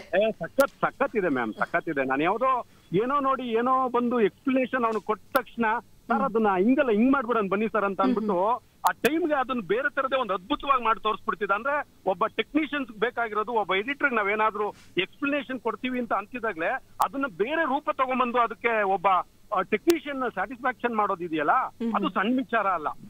ತುಂಬಾ ಅದ್ಭುತವಾಗಿ ಮಾಡ್ಕೊಟ್ಟಿದ್ದಾನೆ. ನನಗೂ ಕೂಡ ಸಿನಿಮಾ ಸಕರಾಗಿ ಮಾಡ್ಕೊಟ್ಟಿದ್ದಾನೆ. Yes sir. So Venki sir ಅವರು ಮಾತಾಡ್ಬೇಕು ಅಂತ ಹೇಳ್ತಾ ಇದಾರೆ ಸರ್, ಪ್ಲೀಸ್. ವೆಂಕಿ ಸರ್, ನಿಮಗೆ ಎಡಿಟಿಂಗು ನಮ್ದು ಯಾವ ತರ ಫೀಲ್ ಅನ್ಸುತ್ತೆ ಸರ್? ಇಲ್ಲ, ಅದ್ರಲ್ಲಿ ನನಗೆ ಅಪ್ಡೇಟೆಡ್ ವರ್ಷನ್ ಅಂತ ನಾನು ನಿನ್ಗೆ ಹೇಳೋಕ್ ಇಷ್ಟಪಡ್ತೀನಿ. ಇವತ್ತು ಎಷ್ಟೋ ಕೆಲವೊಂದು ವಿಚಾರಗಳಲ್ಲಿ ಡೈರೆಕ್ಟರ್ ಮತ್ತೆ ಎಡಿಟರ್ಗಳ ಮಧ್ಯ ಸಂಬಂಧಗಳು ಯಾವಾಗ್ಲೂ ಚೆನ್ನಾಗಿರ್ಬೇಕು. ಜೊತೆಗೆ ಡೈರೆಕ್ಟರ್ ಕೇಳೋದೇನಂದ್ರೆ ಅಪ್ಡೇಟೆಡ್ ವರ್ಷನ್ ಕೇಳ್ತಾನೆ, ಯಾವಾಗ್ಲೂ ಅಪ್ಡೇಟೆಡ್ ವರ್ಷನ್ನೇ ಕೇಳ್ತಾನೆ. ಜಗತ್ತಿನ ಯಾವ ಮೂಲೆ ಯಾವ ಕ್ಷೇತ್ರಕ್ಕೆ ಅಂದ್ರೆ ಯಾವ ದೇಶದ ಚಲನಚಿತ್ರ ಇದಕ್ಕೆ ಹೋದ್ರು ಕೂಡ ಪ್ರತಿಯೊಬ್ಬ ಡೈರೆಕ್ಟರ್ ಆಸೆ ಏನು ಅಂದ್ರೆ ಅಪ್ಡೇಟೆಡ್ ವರ್ಷನ್ನೇ ಯಾವಾಗ್ಲೂ ಇಷ್ಟಪಡ್ತಾನೆ. ಅದ್ರಲ್ಲಿ ನೀನ್ ನಂಬರ್ 1, ಅದ್ರಲ್ಲಿ 2 ಮಾತಿಲ್ಲ. ನಾನು ನಿಮ್ಮ ಮುಂದೆ ಪರಿಪೂರ್ಣ ಮಾಡಿದ್ದೀನಿ ಅಂತ ನನ್ನ ಮನಸ್ಸಿಗಿದೆ ಸರ್. ಖಂಡಿತವಾಗ್ಲು ನೀನು ನಾನೇನಾದ್ರೂ ಕುತ್ಕೊಂಡು ನಾನೇನೋ ಟೆನ್ಷನ್ ಅಲ್ಲಿ ಬಂದ್ರು ಕೂಡ ಏನೋ ಹೇಳಿದ್ರು ಕೂಡ ಅದನ್ನ ನನಗೆ ಸ್ಯಾಟಿಸ್ಫ್ಯಾಕ್ಷನ್ ಮಾಡಿ ಆಚೆ ಕಳ್ಸೋದಿದೆಯಲ್ಲ, ಅದು ಸಣ್ಣ ವಿಚಾರ ಅಲ್ಲ. Okay sir, thank you sir. ಆ ತರದ್ದೆಲ್ಲ ಮಾಡಿದ್ಯಪ್ಪ. Thank you sir. ನನ್ನ ಆರೈಕೆ ಏನು ಅಂದ್ರೆ 100 ಇರೋದು 1000 ಆಗ್ಲಿ ಅನ್ನೋದು ನನ್ನ ಆರೈಕೆ. ಮಾಡೋಣ ಸರ್, ನಿಮ್ಮಂತ ಡೈರೆಕ್ಟರ್ಗಳು ಸಪೋರ್ಟ್ ಇಂದಲೇ ಅದಾಗಕ್ಕೆ ಸಾಧ್ಯ. ಶುಭ ಹಾರೈಕೆನೆ, ಇದು ಶುಭ ಮುಹೂರ್ತನೇ ಅನ್ಸುತ್ತೆ. Thank you so much Anant sir, ಬಹಳಷ್ಟು ಮಾತಾಡಿದ್ರಿ, ತುಂಬಾ ಅಭಿನಂದನೆಯಿಂದ ಮಾತಾಡಿದ್ರಿ, ಭಾವಪೂರ್ವಕವಾಗಿ ಮಾತಾಡಿದ್ರಿ. Thank you so much sir ಮಾತಾಡಿದಕ್ಕೋಸ್ಕರ. Thank you so much ma'am. Thank you. ಹೌದು, ಅನಂತ್ ಅವರು ಎಷ್ಟು ಸೊಗಸಾಗಿ ಮಾತಾಡಿದ್ರು ಅಂತ ಹೇಳಿದ್ರೆ, ಬೆಂಕಿ ಅವರು ಬೆಂಕಿದ ಬದಲು ಫುಲ್ ಭಾವುಕರಾದ್ರು. ಅನಂತ್ ಅವರೇ ಬೆಂಕಿ ತರ ಮಾತಾಡ್ಬಿಟ್ರು ಅಂತ ಹೇಳ್ಬೇಕು. ಹೌದು, ಆದ್ರೆ ಇಲ್ಲಿ ಅನಂತ್ ಅವರು ಇನ್ನೂ ಒಂದು ಹೊಸ ವಿಚಾರವನ್ನು ತೆರೆದಿಟ್ರು. ವೆಂಕಿ ಅವರಿಗೆ ಚಿತ್ರದ ಟ್ರೈಲರ್ ಮಾಡೋದಂದ್ರೆ ಬಹಳ ಅವರು ಎತ್ತಿದ್ದಾರೆ ಅಂತ ಹೇಳಿ. ಯಾಕಂದ್ರೆ ಸಿನಿಮಾದ ಬಗ್ಗೆ ಜನರಿಗೆ ಕುತೂಹಲ ಆಸಕ್ತಿ ಆಗ್ಬೇಕಾದ್ರೆ ಆ ಚಿತ್ರದ ಟ್ರೈಲರ್ ಕೂಡ ಬಹಳ, ಅದರ ಪಾತ್ರ ಕೂಡ ಪ್ರಮುಖ. ಆ ತರದ ಟ್ರೈಲರ್ ರೆಡಿ ಮಾಡೋದು ಕೂಡ ನಿಮ್ಮ ಒಂದು ಕೈ ಚಳಕ ಅಂತ ಕೇಳಿದೆ. ವೆಂಕಿ ಹೇಳಿ. ಅದು ಮೇಡಮ್, ಅದೇ ಕ್ರಿಯೇಟಿವಿಟಿ ವರ್ಕ್ ಅಂದರೆ ನೀವು ಹೇಳ್ತೀರಿ ಟ್ರೈಲರ್ ಮಾಡೋದು ವರ್ಷ ಎಲ್ಲ ಟ್ರೈಲರ್ ಮಾಡ್ತಲೇ ಇರಬೇಕಲ್ಲ, ಅದರಲ್ಲಿ ಏನು ಕ್ರಿಯೇಟಿವಿಟಿ ಅಂತ. ಕ್ರಿಯೇಟಿವಿಟಿ ಅಂದರೆ ಒಂದೊಂದು ಟ್ರೈಲರು ಒಂದೊಂದು ಥರ ಇರುತ್ತೆ. ನಿಮಗೆ ಯಾವ ಟ್ರೈಲರ್ನ ಆಮೇಲೆ ಓನ್ಲಿ ಟ್ರೈಲರ್ ಮಾಡೋದು ಮುಖ್ಯ ಅಲ್ಲ, ಅದನ್ನು ಜನಕ್ಕೆ ಇಷ್ಟಪಡೋ ಥರ ಆಗಬೇಕು. ಅದನ್ನು ಮಾಡೋದಿದೆಯಲ್ಲ, ಅದು ಇಂಪಾರ್ಟೆಂಟ್ ಕೆಲಸ. ಯಾಕಂದರೆ ಚಿತ್ರ ಅಲ್ಲಿ ಗೆಲ್ಲಬೇಕು ಸೋಲ್ಬೇಕು ಅನ್ನೋದು ಟ್ರೈಲರ್ ಮೇಲೆ ಕೂಡ ಹೊಂದಿರುತ್ತೆ ಕೆಲವು. ಹೌದು ಮೇಡಮ್, ಯಾಕೆಂದರೆ ಟ್ರೈಲರ್ ಅಂದರೆ ಬಿಗಿನಿಂಗು ಮ್ಯೂಸಿಕ್ಕು ಯಾವ ಥರ ಬರುತ್ತೆ ಅನ್ನೋದು ಇಂಪಾರ್ಟೆಂಟು. ಅದಾದಮೇಲೆ ವಿಜುವಲ್ಸು, ಆಡಿಯನ್ಸಿಗೆ ಯಾವ ವಿಜುವಲ್ಸ್ ತೋರಿಸ್ರೆ ಅವನಿಗೆ ಇಷ್ಟ ಆಗುತ್ತೆ, ಇದೆಲ್ಲ ಮೈಂಡ್ ಸೆಟ್ಟಿಂದಲೂ ವರ್ಕ್ ಮಾಡಬೇಕು. ಟೀಸರ್ ಕೂಡ ಬರ್ತದಲ್ಲಿ. ಹೌದು ಮೇಡಮ್, ಟೀಸರ್ ಬಂದು 1 minute ಬಿಗಿನಿಂಗ್ ಇನ್ವಿಟೇಷನ್, ಟ್ರೈಲರ್ ಬಂದು 1-2 minutes. ಅದು ಮೂವಿ ಸ್ಟೋರಿ ಏನು ಕಂಟೆಂಟ್ ಇದೆ ಅನ್ನೋ ಫೀಲ್ ಮಾಡೋದನ್ನ ಟ್ರೈಲರ್ ಅಂತ. ಯಾವ ಟ್ರೈಲರ್ ನೀವು ಮಾಡಿದ ಟ್ರೈಲರ್ ನಿಮಗೆ ಸಕ್ಸಸ್ ತಂದು ಕೊಟ್ಟಿದೆ ಅಥವಾ ನಿಮಗೆ ಸಕ್ಸಸ್ ಅಲ್ವಾ? ಇವರು ಬೆಂಕಿ ಮಾಡಿದ್ದು ಏನೋ ಒಂದು ಹೇಳ್ತಾರಲ್ಲ ಪಾಪ್ಯುಲಾರಿಟಿ ಅಥವಾ ತಂದು ಕೊಟ್ಟಿದೆ. ಬಿಗಿನಿಂಗು ಇವ್ರು ಮಾಡಿದ್ದು ಅಂತ ಹೇಳೋಷ್ಟು ಗೊತ್ತಿರಲಿಲ್ಲ ಮೇಡಮ್, ಬಟ್ ಈಗ ಹೇಳ್ತಾರೆ ಇದು ಬೆಂಕಿನೇ ಇರಬೇಕು. ಹೌದು, ಅಷ್ಟರ ಮಟ್ಟಿಗೆ ಬಂದಿದೆ. ಹೌದು. ಎಸ್, ಟ್ರೈಲರ್ ನೋಡಿದ ತಕ್ಷಣ ಪಿಕ್ಚರ್ ಅಭಿ ಬಾಕಿ ಹೇ ಅಂತ ಗ್ಯಾರಂಟಿ. ಬೆಂಕಿ ಅವರ ಟ್ರೈಲರ್ ನೋಡಿದ ತಕ್ಷಣ ಬೆಂಕಿ ಅಂತ ಹೇಳುವಾಗ ಅದರಲ್ಲಿ ಬೆಂಕಿ ಅದರ ಹಿಂದೆ ಇದ್ದಾರೆ ಅಂತ ಹೇಳುವಾಗ ಅದರಲ್ಲಿ ಏನಾದ್ರು ಹೊಸತನ, ಸಮ್ ಕ್ರಿಯೇಟಿವಿಟಿ ಇದೆ ಎನ್ನುವ ಒಂದು ಕುತೂಹಲ ಜನರಿಗೆ ಇದ್ದೇ ಇರ್ತದೆ. ಬಹುಶಃ ನಿಮ್ಮ ಡೈರೆಕ್ಟರ್ಸ್ ಕೂಡ ಇದನ್ನು ನಿಮ್ಮಿಂದ ಎಕ್ಸ್ಪೆಕ್ಟ್ ಮಾಡ್ತಾರೆ ಅಂತ ಕಾಣುತ್ತೆ. ಹೌದು ಮೇಡಮ್, ಅವರು ಎಕ್ಸ್ಪೆಕ್ಟ್ ಮಾಡೋದ್ರಿಂದಲೇ ನನಗೆ ಪಿಕ್ಚರ್ ಕೊಡಕ್ಕೆ. ಎಸ್, ಅದೇ ರೀತಿ ಎಕ್ಸ್ಪೆಕ್ಟೇಷನ್ಸ್ ಅಲ್ಲಿ ನಮ್ಮ ಲಿಸನರ್ಸ್ ಕೂಡ ಮೆಸೇಜ್ ಮಾಡಿದ್ದಾರೆ. ಸೊ ಏನ್ ಹೇಳ್ತಾ ಇದ್ದಾರೆ ಅಂತಂದ್ರೆ, ಸರ್ ತಾವು ತಮ್ಮ ಮೊದಲ ಎಡಿಟಿಂಗ್ ಮಾಡಿದಂತಹ ಚಿತ್ರ ಯಾವುದು, ಮುಂದಿನ ಚಿತ್ರಗಳು ಯಾವ್ದು ಅಂತ ಹೇಳ್ತಾ ಇದ್ದಾರೆ. ಮಾದನ ಹಿಪ್ಪರ್ಗಿಯಿಂದ ಶಿವಲಿಂಗಪ್ಪ ಮಲ್ಲಪ್ಪ ಭದ್ರೆ. ಮೇಡಮ್, ನಾನು ಎಡಿಟಿಂಗು ಸ್ಟಾರ್ಟ್ ಮಾಡಿದ್ದು ಅಸಿಸ್ಟೆಂಟಾಗಿ ಒಂದು 5 years ಕಂಪ್ಲೀಟ್ ಆಯಿತು. ಅದಾದಮೇಲೆ ಡ್ಯಾನ್ಸ್ ಮಾಸ್ಟ್ರು ರಾಮು ಅಂತ, ಅವರು ಒಂದು ಸಾಂಗು ಶೂಟ್ ಆಗಿತ್ತು, ಬಟ್ ಎಡಿಟ್ರು ಯಾರೋ ಇರಲಿಲ್ಲ. ಪೈಪೋಟಿ ಚಿತ್ರದ. ಹೌದು, ಅವರು ನನಗೆ ನನಗೆ ಕೆ ಎಂ ಪ್ರಕಾಶ್ ಸ್ಟುಡಿಯೋಗೆ ವರ್ಕಿಗೆಲ್ಲ ಬರ್ತಿದ್ರಲ್ಲ, ನಾನು ಅಸ್ಟೆಂಟ್ ಆಗಿದ್ದೆ. ನನ್ನ ವರ್ಕು ಎಲ್ಲ ನೋಡಿದ್ರಲ್ಲ, ಇದೊಂದು ಸಾಂಗು ವೆಂಕಿ ಹತ್ರ ಕಟ್ ಮಾಡಿಸೋಣ, ಚೆನ್ನಾಗಿ ಬರುತ್ತೆ, ನನಗೆ ಬೇರೆ ಹತ್ರ ಸ್ಯಾಟಿಸ್ಫ್ಯಾಕ್ಸ್ ಆಗ್ತಲ್ಲ ಅಂತಂದ್ರು. ಆಗ ನೀವು ಸ್ವತಂತ್ರವಾಗಿ ಕೆಲಸ ಇನ್ನು ಅಸ್ಟೆಂಟ್ ಆಗಿದ್ದೆ. ಹಾಂ, ಅದಾದಮೇಲೆ ಆ ಸಾಂಗ್, ನಿಮ್ಮ ಹೆಸರೇ ಕೇಳ್ಕೊಂಡು ಅವ್ರು ಬರ್ತಿದ್ದು ಅಂತ ಹೇಳಿದ್ರೆ ನಿಮ್ಮ ಕೆಲಸ ಅವ್ರಿಗೆ ಅಷ್ಟೊಂದು ಖುಷಿ ಕೊಟ್ಟಿದಂತೆ ಅರ್ಥ. ಆ ಸಾಂಗಲ್ಲಿ ಅಷ್ಟು ರಿಸ್ಕ್ ಇತ್ತು, ಅದನ್ನು ವರ್ಕ್ ಮಾಡ್ದು. ಅದಾದಮೇಲೆ ಕೆ ರಾಮನಾರಾಯಣ್ ಸರ್ ಕರೆದ್ಬಿಟ್ಟು ಮಾಡ್ತೀಯ ಅಂದರು. ಆವಾಗಲೂ ಭಯ ಇತ್ತು. ಯಾಕೆ ಭಯ? ಅಂದರೆ ಮೇಡಮ್, ಅನುಭವ ಇತ್ತು ಅಂದರೆ ಯಾರು ಇಮಿಡಿಯೇಟ್ ಬಂದು ನಮಗೆ ಕೆಲಸ ಕೊಡ್ತಾರೆ ಅನ್ನೋದು. ಆಮೇಲೆ ನಮಗೆ ಎಷ್ಟು ಜನ ಅಂತ ಗೊತ್ತು, ಯಾರು ಗೊತ್ತಿಲ್ಲ. ರಾಮನಾರಾಯಣ್ ಸರ್ ಏನೋ ಹೇಳಿದ್ರು ಈ ಮೂವಿ ಮಾಡೋಣ ಅಂತ. ಈ ಮೂವಿ ಆದಮೇಲೆ ಏನು ಮಾಡೋದು?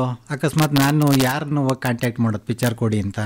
ಈ ಕಡೆ ಅಸ್ಟೆಂಟ್ ಕೆಲಸನೂ ಇಲ್ಲ, ಈ ಕಡೆ ಎಡಿಟ್ರು ಆಗಂಗಿಲ್ಲ, ಎರಡೂ ಕಷ್ಟ ಆಗ್ಬಿಟ್ರೆ ಕಷ್ಟ ಅಂತ ಒಂದು ಯೋಚನೆಯಲ್ಲೇ ಎಡಿಟ್ರ್ ಆಗಿದ್ದು ಮೇಡಮ್. ಅದಾದಮೇಲೆ ಟೈಸನ್ನು ಫಸ್ಟ್ ಪೈಪೋಟಿ, ಪರಿಪೂರ್ಣವಾಗಿ ಟೈಸನ್ನು ಕರ್ವ, ನವನೀತ್ ಅವರು ಡೈರೆಕ್ಷನ್ನು. ಕರ್ವ ಅವರು ಅಸ್ಟೆಂಟಾಗಿ ನಾನಿದ್ದಾಗ ಅವರು ಅಸ್ಟೆಂಟು. ಅಂದರೆ ತುಂಬ ಮಾಡಿ ಅಸಿಸ್ಟೆಂಟ್ ಇದು ಎಡಿಟರ್ಸ್ ಇರ್ತಾರಲ್ಲಿ, ಒಬ್ಬರಲ್ಲ, ಒಂದು 3 ಮೆಂಬರ್ಸ್ ಇರ್ತಾರೆ. ಅವರು ನನಗೆ ನನ್ನ ನಂಬಿಕೆ ಇಟ್ಟು ಫಸ್ಟ್ ಪಿಕ್ಚರ್ ಕರ್ವ ಕೊಟ್ಟರು. ಅದು ತುಂಬ ಮಾಡಿದ್ರೆ ನೀವು? ಹೌದು ಮೇಡಮ್, ಕರ್ವ ಟೈಸನ್ನು ಫುಲ್ ಫ್ಲೆಡ್ಜಾಗಿ ಬಿಗಿನಿಂಗು 2 ಪಿಕ್ಚರು, ಹಿಟ್ ಪಿಕ್ಚರ್ಗಳು. ಕರ್ವಾ ಫುಲ್ ಹಾರರ್ ಮೂವಿ ಇರುವಂತದ್ದು, ಹಾರರ್ ಸಬ್ಜೆಕ್ಟ್ ಇರುವಂತಹ ಚಿತ್ರ. ಆಕ್ಚುಲಿ ನೋಡ್ಸಿರೇನೆ ಭಯ ಆಗುತ್ತೆ. ಆ ಭಯ ಹಿಂದೆ ನೀವೇ ಹೆಚ್ಚಾಗಿ ಭಯ ಹುಟ್ಟಿಸಿರೋದು ಅಂತ ಅನ್ಸುತ್ತೆ ಅದರಲ್ಲಿ ಹೆಚ್ಚಾಗಿ. ಓಕೆ, ನೆಕ್ಸ್ಟ್ ಹರಿಹರದ ಕೊಕ್ಕನೂರಿನಿಂದ ಶಾಂತಾಚಾರ್ ಬಡಿಗೇರ್ ಅವರು ಸಂದೇಶವನ್ನ ಕಳಿಸಿದ್ದಾರೆ.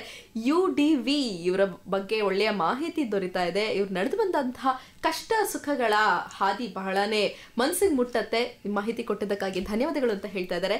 ಇಂತಹ ಪ್ರತಿಭೆಗಳು ಸ್ಟುಡಿಯೋಗೆ ಬಂದು ಈ ರೀತಿ ಮಾತಾಡ್ತಿದ್ರೆ ನಮಗೂ ಖುಷಿ ಆಗುತ್ತೆ ಅಂತ ಅವರು ಕೂಡ ಹೇಳ್ತಾ ಇದ್ದಾರೆ. ಹಾಗೆ ನಿಮ್ಗೆ ಇನ್ನೂ ಹೆಚ್ಚು ಹೆಚ್ಚು ಅವಕಾಶ ಸಿಗ್ಲಿ ಅಂತ ಹೇಳ್ತಾ ಇದ್ದಾರೆ. ಕುಂಬಯ್ಯ ಭೀಮಸಂದ್ರ ತುಮಕೂರಿನಿಂದ, ನಮ್ಮ ಪಕ್ಕದೂರಿನ ಹುಡುಗ ಅಂತ ಅವರು ಹೇಳ್ತಾ ಇದ್ದಾರೆ. ಸೊ ಇವರು ಕೂಡ ತುಮಕೂರವರೇ. ಅದೇ ಹೇಳಿರಲ್ಲ, ಅನಂತ ಅವರು ಒಂದು ಗ್ರಾಮೀಣ ಪ್ರದೇಶದ ಒಂದು ಪ್ರತಿಭೆಗೆ ಇಲ್ಲಿ ಅವಕಾಶ ನಾವು ಕೊಟ್ಟಿದ್ದೇವೆ ಅಂತ ಹೇಳಿ. ಯಾಕೆಂದ್ರೆ ಅವಕಾಶ ನಾವು ಕೊಡುವುದಲ್ಲ, ಅವರ ಪ್ರತಿಭೆ ಅವರನ್ನು ಇಲ್ಲಿ ತನಕ ಕರ್ಕೊಂಡು ಬಂದಿದೆ. ಹೌದು ವೆಂಕಟೇಶ್ ಅವರೇ, ಒಬ್ಬ ಸಂಕಲನಕಾರರಿಗೆ ಅಥವಾ ಈ ತರ ಟ್ರೈಲರ್ ಮಾಡೋರಿಗೆ ಪೇಷನ್ಸ್ ಬಹಳ ಮುಖ್ಯ ಅಂತ ಕಾಣುತ್ತೆ. ಒಂದು ಪಿಕ್ಚರ್ ನೀವು ಮಾಡಬೇಕಾದ್ರೆ ಆ ರೀಲ್ಸ್ಗಳನ್ನು ಸಾಧಾರಣ ಎಷ್ಟು ಸಾರಿ ನೋಡ್ಬೇಕಾಗತ್ತೆ ನೀವು? ಅಂದ್ರೆ before the final movie is shown 10 times 20 times 100 times ಕೆಲವು ನೋಡ್ಬೇಕು. ಸಾಂಗ್ಸು ಎಲ್ಲ ಕಟ್ ಮಾಡ್ಬೇಕಾದ್ರೆ ತುಂಬ ಸರಿ ನೋಡ್ಬೇಕಾಗತ್ತೆ. ಬಟ್ ಅದು ಏನು ನಮಗೆ ತುಂಬ ಸರಿ ನಾವು ಶೂಟಿಂಗ್ ನೋಡೋಕೆ ಹೋದಾಗ ನಮಗೆ ಬೇಜಾರಾಗುತ್ತೆ, ಎಷ್ಟು ಟೇಕ್ ಆಗ್ತಾ ಇದೆ ಅಂತ. ಆದರೆ ನಮ್ಮ ವರ್ಕಲ್ಲಿ ಕುಂತ್ಕೊಂಡು ನಾವು 10 ಸತಿ ನೋಡಿದ್ರು 10 ಟೇಕ್ ನೋಡಿದ್ರು ನಮಗೇನು ಅನಿಸಲ್ಲ. ಯಾಕೆಂದರೆ ನಾನು ಅದರಲ್ಲಿ ಬೆಸ್ಟ್ ಶಾಟ್ ಯಾವುದಂತ ಹುಡುಕ್ತಿರ್ತೀನಿ. ಬಟ್ 10 ಟೇಕು ನಾನು ಪಿಕ್ಚರ್ ಥರ ನೋಡ್ತಾ ಇರಲ್ಲ. ಬೆಸ್ಟ್ ಶಾಟ್ಸ್ ಯಾವ್ದು ಬಂದಿದೆ ಚೆನ್ನಾಗಿ ಅನ್ನೋ ಥರ ನೋಡ್ತಾ ಇರ್ತೀನಲ್ಲ, ಆವಾಗ ನಮಗೆ ಬೋರ್ ಅನಿಸಲ್ಲ ಅದು ಕೆಲಸ. ಆಮೇಲೆ ಒಂದು ಸರಿ ಒಂದು ಫುಟೇಜ್ ನೋಡಿದ್ರೆ ಈ ಫುಟೇಜಲ್ಲಿ ಇದೇ ಬೆಸ್ಟ್ ಶಾಟು, ಇದು ಇಷ್ಟನೇ ಟೇಕು, ಇಷ್ಟನೇ ಶಾಟು, ಇಷ್ಟನೇ ಕ್ಲಿಪ್ ನಂಬರ್ ಅಂತ ನಮ್ಮ ಮೈಂಡ್ ಸೆಟ್ಟಲ್ಲಿ ಮಾರ್ಕ್ ಮಾಡ್ಕೊಳೋದು ಮೇಡಮ್. ಅದು ನನ್ನ ಮೈಂಡ್ ಸೆಟ್ಟಲ್ಲಿ ಉಳ್ಕೊಂಬಿಟ್ಟಿರುತ್ತೆ. ಅವ್ರು ನೆಕ್ಸ್ಟ್ ಡೈರೆಕ್ಟ್ರು ಅದರಲ್ಲಿ ಇನ್ನೊಂದು ಶಾಟ್ ಇತ್ತಲ್ಲ ಚೆನ್ನಾಗಿರೋದು ಅಂದ್ರೂ ಆ ಶಾಟ್ ಚೆನ್ನಾಗಿರಲಿಲ್ಲ, ಈ ಶಾಟ್ ಚೆನ್ನಾಗಿರುತ್ತೆ ಅಂತ ನಾನು ಹೇಳ್ತೀನಿ.